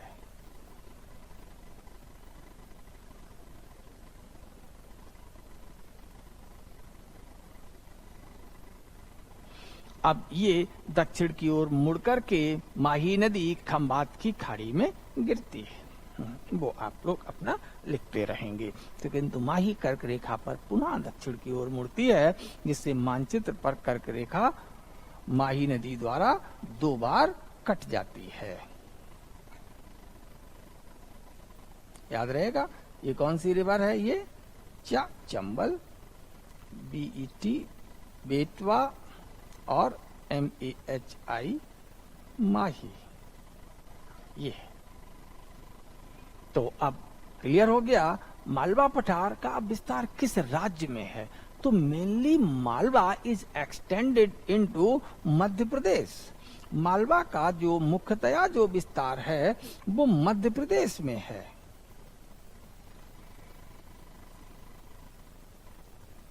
ये है कर्क रेखा और ये सब ऐसे मालवा प्लेट्यू यहां फैला हुआ है। लेकिन इसका जो कुछ भाग है वो देखो यहां राजस्थान और गुजरात राज्य द्वारा भी शेयर किया जाता है।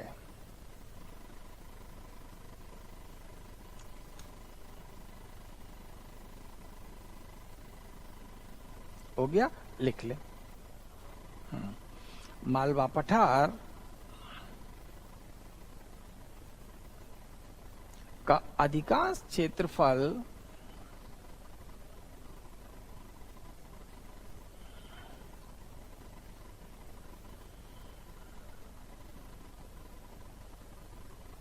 कहाँ है, मध्य प्रदेश राज्य में है, मध्य प्रदेश में है।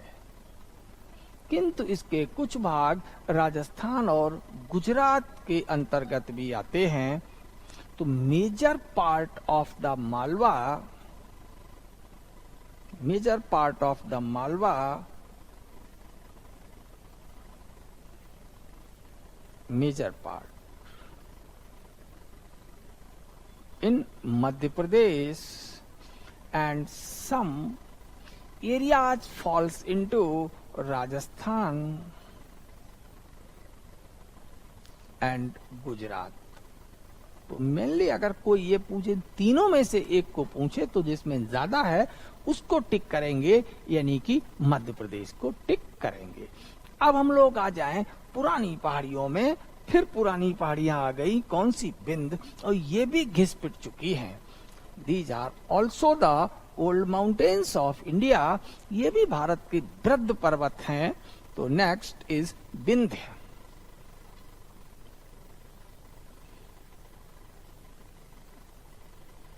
विंध्य पहाड़ियां,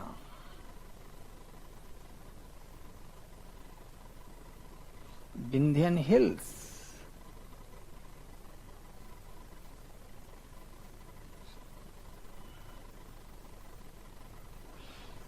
तो ये भारत के बीचों बीच स्थित हैं। Located in the central part of India,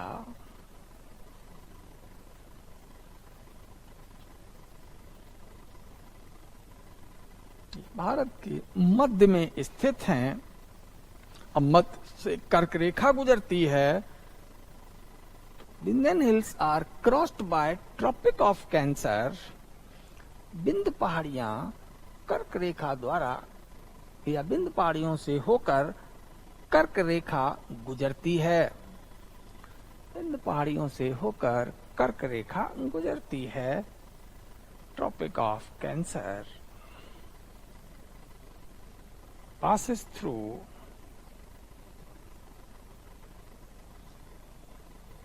the Vindhya Hills,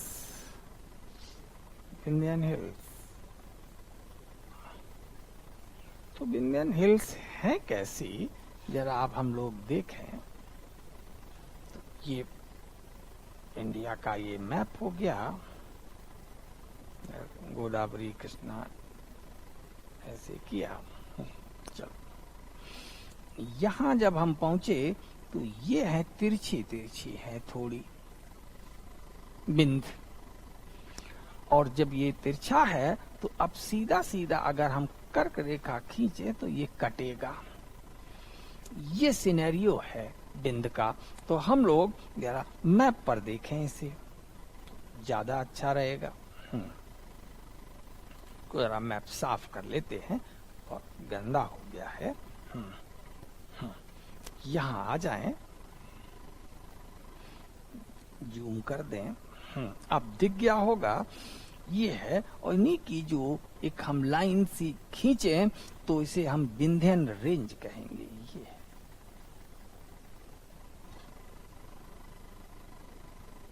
और बिंद के इसी उत्तरी ढाल पर ये जो लावा का फैलाव हो गया था, इसी को हम लोगों ने मालवा पठार नाम दिया है।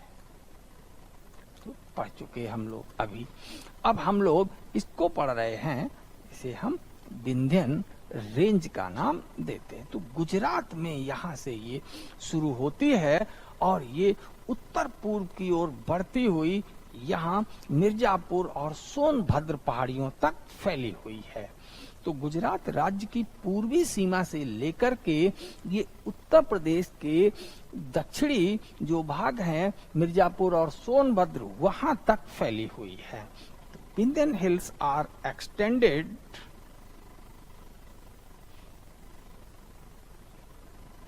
between the eastern border of Gujarat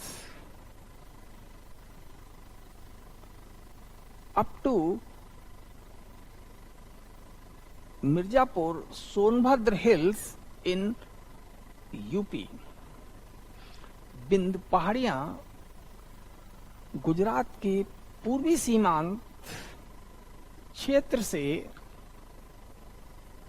Uttar Pradesh के मिर्जापुर सोनभद्र जिलों तक फैली हुई है। तो जो इनका विस्तार है वो हल्का सा स्लाइटली दक्षिण पश्चिम से उत्तर पूर्व की ओर है, एकदम पूरा पश्चिम नहीं है। The orientation of Vindhya range is slightly oblique। बिंद का विस्तार हल्का सा तिरछा है, slightly oblique from south west, ये गुजरात बॉर्डर, ये यूपी आ गया, north east slightly oblique line है, हल्का सा ये तिरछा है। तो अब ये कितने राज्यों में वास्तव में विंध्य रेंज है, तो आप बहुत आसानी से पहचान लेंगे। ये भोपाल बैठा है, इधर से गुजरात हो गया, तो गुजरात, मध्य प्रदेश, तो सबसे बड़ा भाग मध्य प्रदेश में है और थोड़ा सा हिस्सा यूपी में। लिख ले शेयर्ड बाय, तो ये बटी हुई है बिंद किस में, तो बिंद इज शेयर्ड बाय गुज मतलब गुजरात, एमपी, यूपी। ये है विंध्यन रेंज।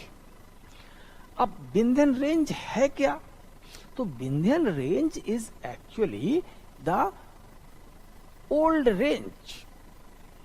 लिख ले विंध्य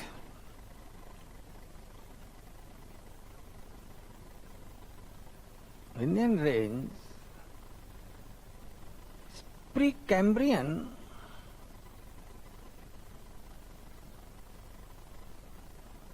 माउंटेन रेंज। विंध्य पर्वत श्रेणी भी प्री कैम्ब्रियन पर्वत श्रेणी है, यानी कि उस काल की है जिसकी चट्टानों में हमें फॉसिल्स नहीं मिलते। So Vindhyan range is the Precambrian range, but now it is a old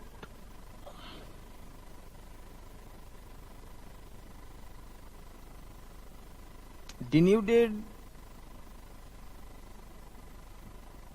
mountain range. आज यह प्राचीन अनाच्छादित पर्वत श्रेणी है, ओल्ड है, प्राचीन है, अनाच्छादित है, डिन्यूडेड है, ओल्ड डिन्यूडेड। तो आज इसकी पहाड़ियां हमें दूर दूर दिखाई देती है और बिल्कुल मुलायम चट्टानों से ये बनी हुई है, अति प्राचीन, जिसे हम यानी अरावली की तुलना में ये सॉफ्ट रॉक की बनी हुई है, तो जिन्हें हम रेड सैंड स्टोन कहते हैं। बिंद इज मेड ऑफ, इंडियन है वो मेड ऑफ रेड सैंडस्टोन। अब जिसने आपको इलाहाबाद का फोर्ट देखा है वो भी लाल बलुआ पत्थर का है, चुनारगढ़ फोर्ट लाल बलुआ पत्थर का है, आगरा फोर्ट लाल बलुआ पत्थर का है। तो ये जो लाल बलुआ पत्थर है वो अब इग्नियस जैसा, आग्नेय जैसा हार्ड नहीं होता, और जब ये प्री कैम्ब्रियन है तो अर्थात इसको भी कई अरब साल हो गए हैं बने हुए, तो इसे घिसकर बिल्कुल सपाट हो जाना चाहिए था। लेकिन हमने कहा है कि भारत में बाद में भी हलचल हुई, और जब हलचल हुई तो इसका अस्तित्व यानी ये फिर रिजुविनेट हो गई होगी, तो जब रिफ्ट वैली बनी नर्मदा की। तो with the formation of Narmada valley Vindhyan has rejuvenated, धसान हुआ। निकले बिंद भ्रंश, सॉरी नर्मदा भ्रंश बनने से due to formation of Narmada basin और फॉल्ट, नर्मदा भ्रंश बनने से, नर्मदा फॉल्ट बनने से यह पुनर्युवनित हुई, इसीलिए बची है ना, बिल्कुल गायब हो चुकी होती। तो due to formation of Narmada fault the Vindhyan range was rejuvenated once, Indian range was rejuvenated, दोबारा युवा हुई थी, वंस, एक बार। तो और फिर अभी भी ये घिसी पिटी हुई है। और अगर कहीं हमने कहा था रिफ्ट वैली हो तो भ्रंश घाटी हो, तो आज नर्मदा फॉल्ट ये भ्रंश घाटी के रूप में है। So now it is a block mountain, देख लें। तो अब विंध्यन जो रेंज है वो एक तरीके से क्या है, खंड पर्वत है। Present time Vindhyan range is now a block mountain. वर्तमान में बिंद एक खंड पर्वत है। ये हुआ है इसका सिस्टम।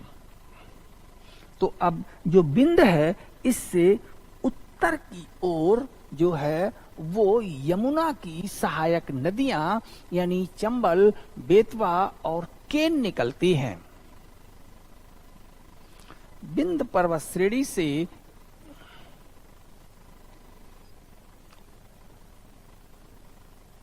उत्तरी ढाल पर चंबल,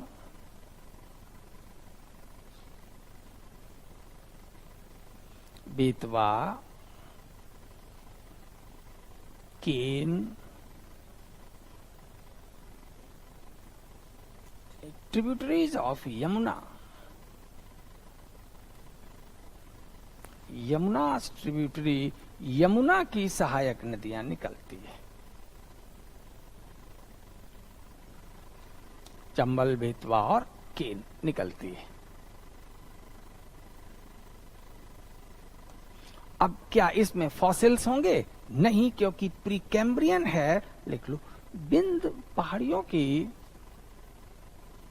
चट्टानों में जीवाश्मों का अभाव है।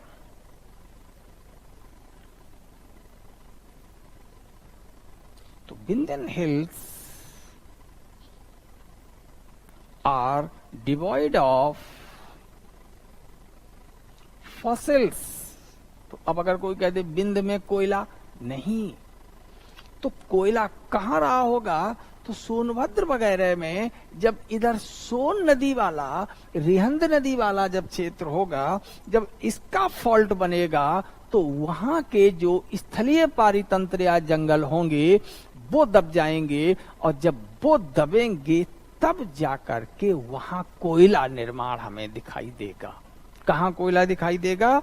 सोनभद्र, मिर्जापुर। तो यूपी में ये अपवाद स्वरूप हमें दिखेगा, और मतलब फॉल्टिंग हुई तो धसान हुआ, और धसान होने से जो सोन नर्मदा फॉल्ट कहते हैं, तो इसी सोन नर्मदा फॉल्ट ने बिंद को रिजुविनेट कर दिया। और सोन में जहां पर यहाँ फॉरेस्ट वुड थी वो दब गई होगी और कोयला बना होगा। यही कारण है कि यूपी के सोनभद्र और मिर्जापुर में हमें कुछ कोयला की एक खदान है, उसका नाम है सिंगरौली। क्या नाम है? सिंगरौली। याद रहेगा, वो मिलती है। तो पर्वत पढ़ो तो नदी समझ में आती है, पर्वत देखो बूढ़ा है लेकिन अभी भी चल रहा है, तो इसका मतलब एक बार जवान हुआ था। तो जवान हुआ था तो कब हुआ? तो कुछ हलचल हुई होगी, जरा उसको भी जोड़ो तो बहुत सारी चीजें पता लगती हैं। कोई डाउट?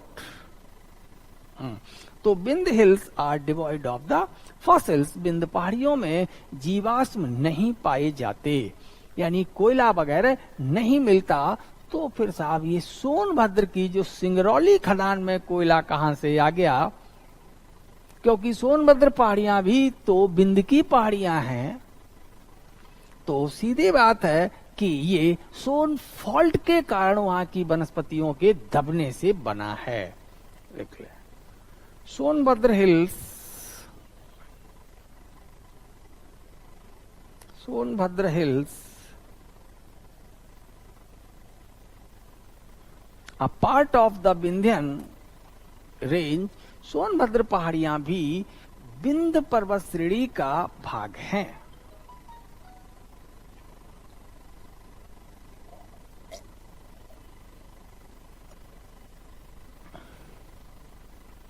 किंतु सोनभद्र में Singrauli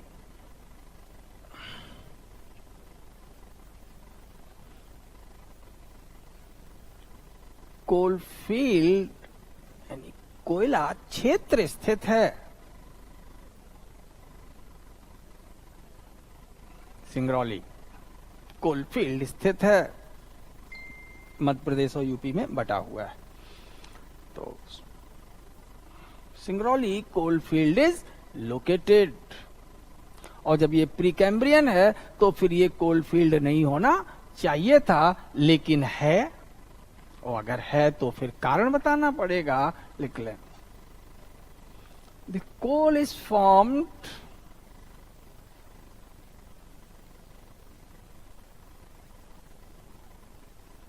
due to subsidence of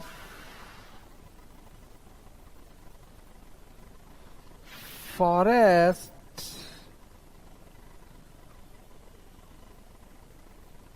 into Son fault. Son fault में वनों के दबने से कोयला का निर्माण हुआ है। सोन SON, सोन भ्रंश, सोन फॉल्ट में वनों के दबने से कोयला का निर्माण हुआ है। तो coal is form due to subsistence of forest into Son fault. और जब फॉरेस्ट दबेंगे तो फॉसिल बन गए। तो अगर फॉरेस्ट दब जाए तो क्या बनेगा? फॉसिल्स। और फॉसिल्स में भूगर्भ की जो ताप और दाब है वहां कार्बोनेशन करा दे। तो ये फॉरेस्ट है, तो फॉरेस्ट का क्या हो गया? नीचे चले गए, सबसिडेंस हो गया, अवतलन हो गया।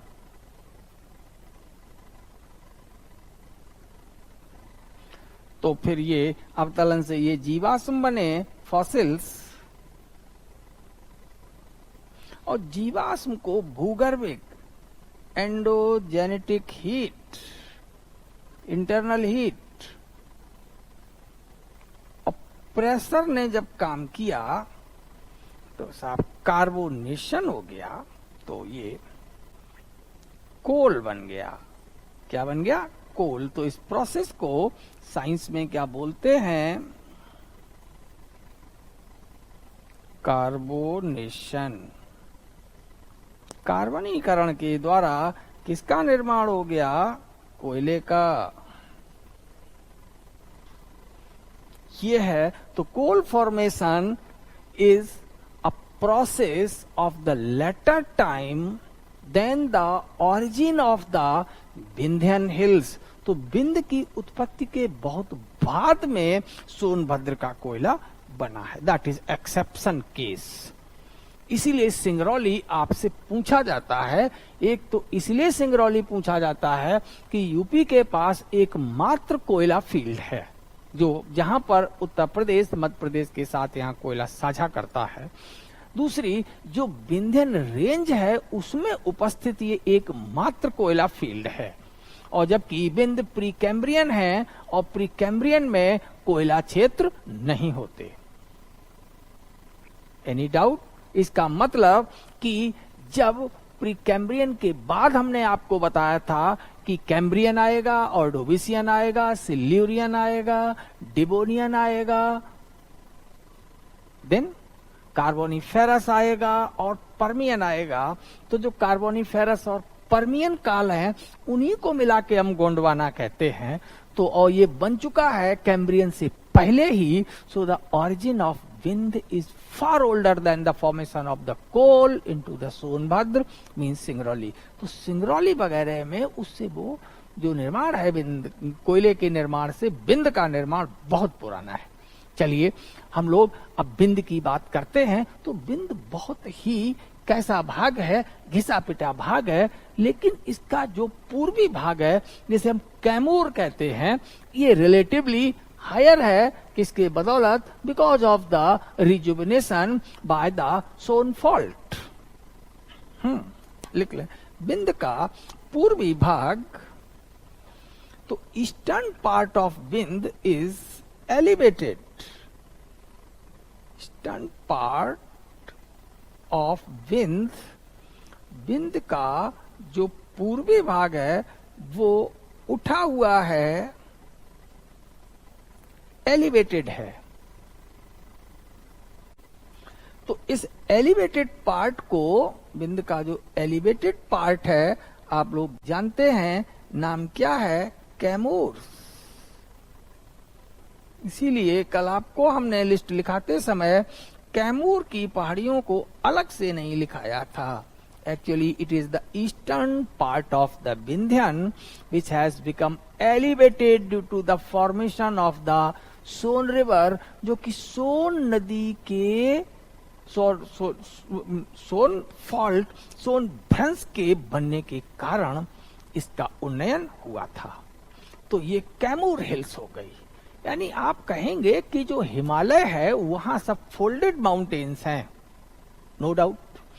फिर जब हम आते हैं इधर प्रायद्वीप भारत में, अगर कोई पूछे तो आंख मीच के कह दीजिए ब्लॉक माउंटेन है, क्योंकि यहाँ पर जो पहले भी पर्वत बन गए वहां भी बाद में भ्रंशन और टेक्टोनिक दबाव के कारण रिफ्ट वैलीज बन गई। और जहां जहां हमें रिफ्ट वैलीज दिखाई देंगी तो उनकी बगल की रिफ्ट वैली की ऊंची भूमियों को ही हम भ्रंश पर्वत कहते हैं।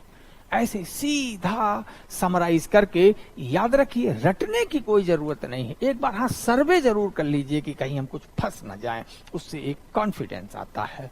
तो eastern part of the Vindhya is called it is elevated part and known as the Kaimur hills. इसे हम कैमूर पहाड़ियां कहते हैं। चलो फिर दर्शन करते हैं एटलस के। तो हम अगर यहाँ आ जाएं, हमने कहा है तो हमें मिलना चाहिए यही विंध्य का, यही ईस्टर्न पार्ट है। This is the Kaimur range, और कैमूर रेंज में यही फॉल्ट पड़ा हुआ है। एंड दिस फॉल्ट पर ही तो ये रिवर सोन बह रही है, ये गई। कोई डाउट? और इसी के फॉल्ट के कारण ही अब यहाँ पर जो धसान हुए होंगे तो फिर कोयला वगैरह बना, ये भी क्लियर हो गया। मतलब ये हुआ कि साहब ये जो अब फॉल्ट पड़ा, ये कैमूर रेंज, अब इसका जो ढाल है विंध्य का, जो उत्तरी छज्जा है, इसे हम विंध्यन स्कार्प कहते हैं। लिख ले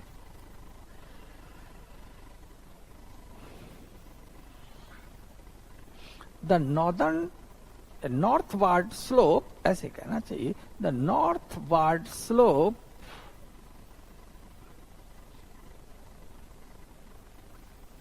of Vindhyan range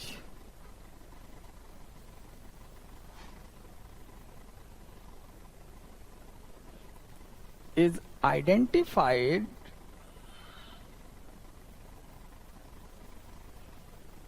with several plateaus. ये है इंपॉर्टेंट बात।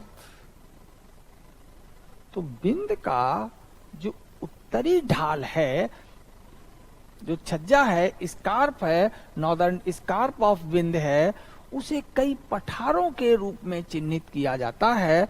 तो पहला जो पठार हमने विंध्य पर नोट किया था, प्लेट्यूज, तो याद हो जाए, number 1 Malwa, number 2 Bundelkhand, number 3 Bhander, देखो नाम स्पेलिंग, भांडेर ऐसे कहते हैं, भांडेर प्लेट्यू। अब तो बड़ा अच्छा हो गया, ऐसे बिंद बना लो, बन गया। अब यहां पर लावा फैला लो, लावा फैल गया तो मालवा बन गया। यहां लावा कुछ फैला कुछ नहीं फैला, कटा, चंबल, बेतवा, केन काट रही है तो बुंदेलखंड बन गया। यहां आ जाएं, लावा का कोई अवशेष नहीं है, बिल्कुल छज्जा क्लियर दिखाई देता है तो भांडेर हो गया। तो अब बिंद के उत्तरी किनारे पर, ढाल पर, स्कार्प पर हमें क्रमशः पश्चिम से पूर्व की ओर 3 पठार मिले, मालवा, बुंदेलखंड और भांडेर, जिसमें हम लोगों ने मालवा को पढ़ लिया है। तो स्वाभाविक है कि अगली हेडिंग हमारी क्या होगी, बुंदेलखंड, और फिर होगा भांडेर प्लेट्यू। Now clear? आप लोग एटलस से और नोट करें and wait for the next class. Best of luck, thank you.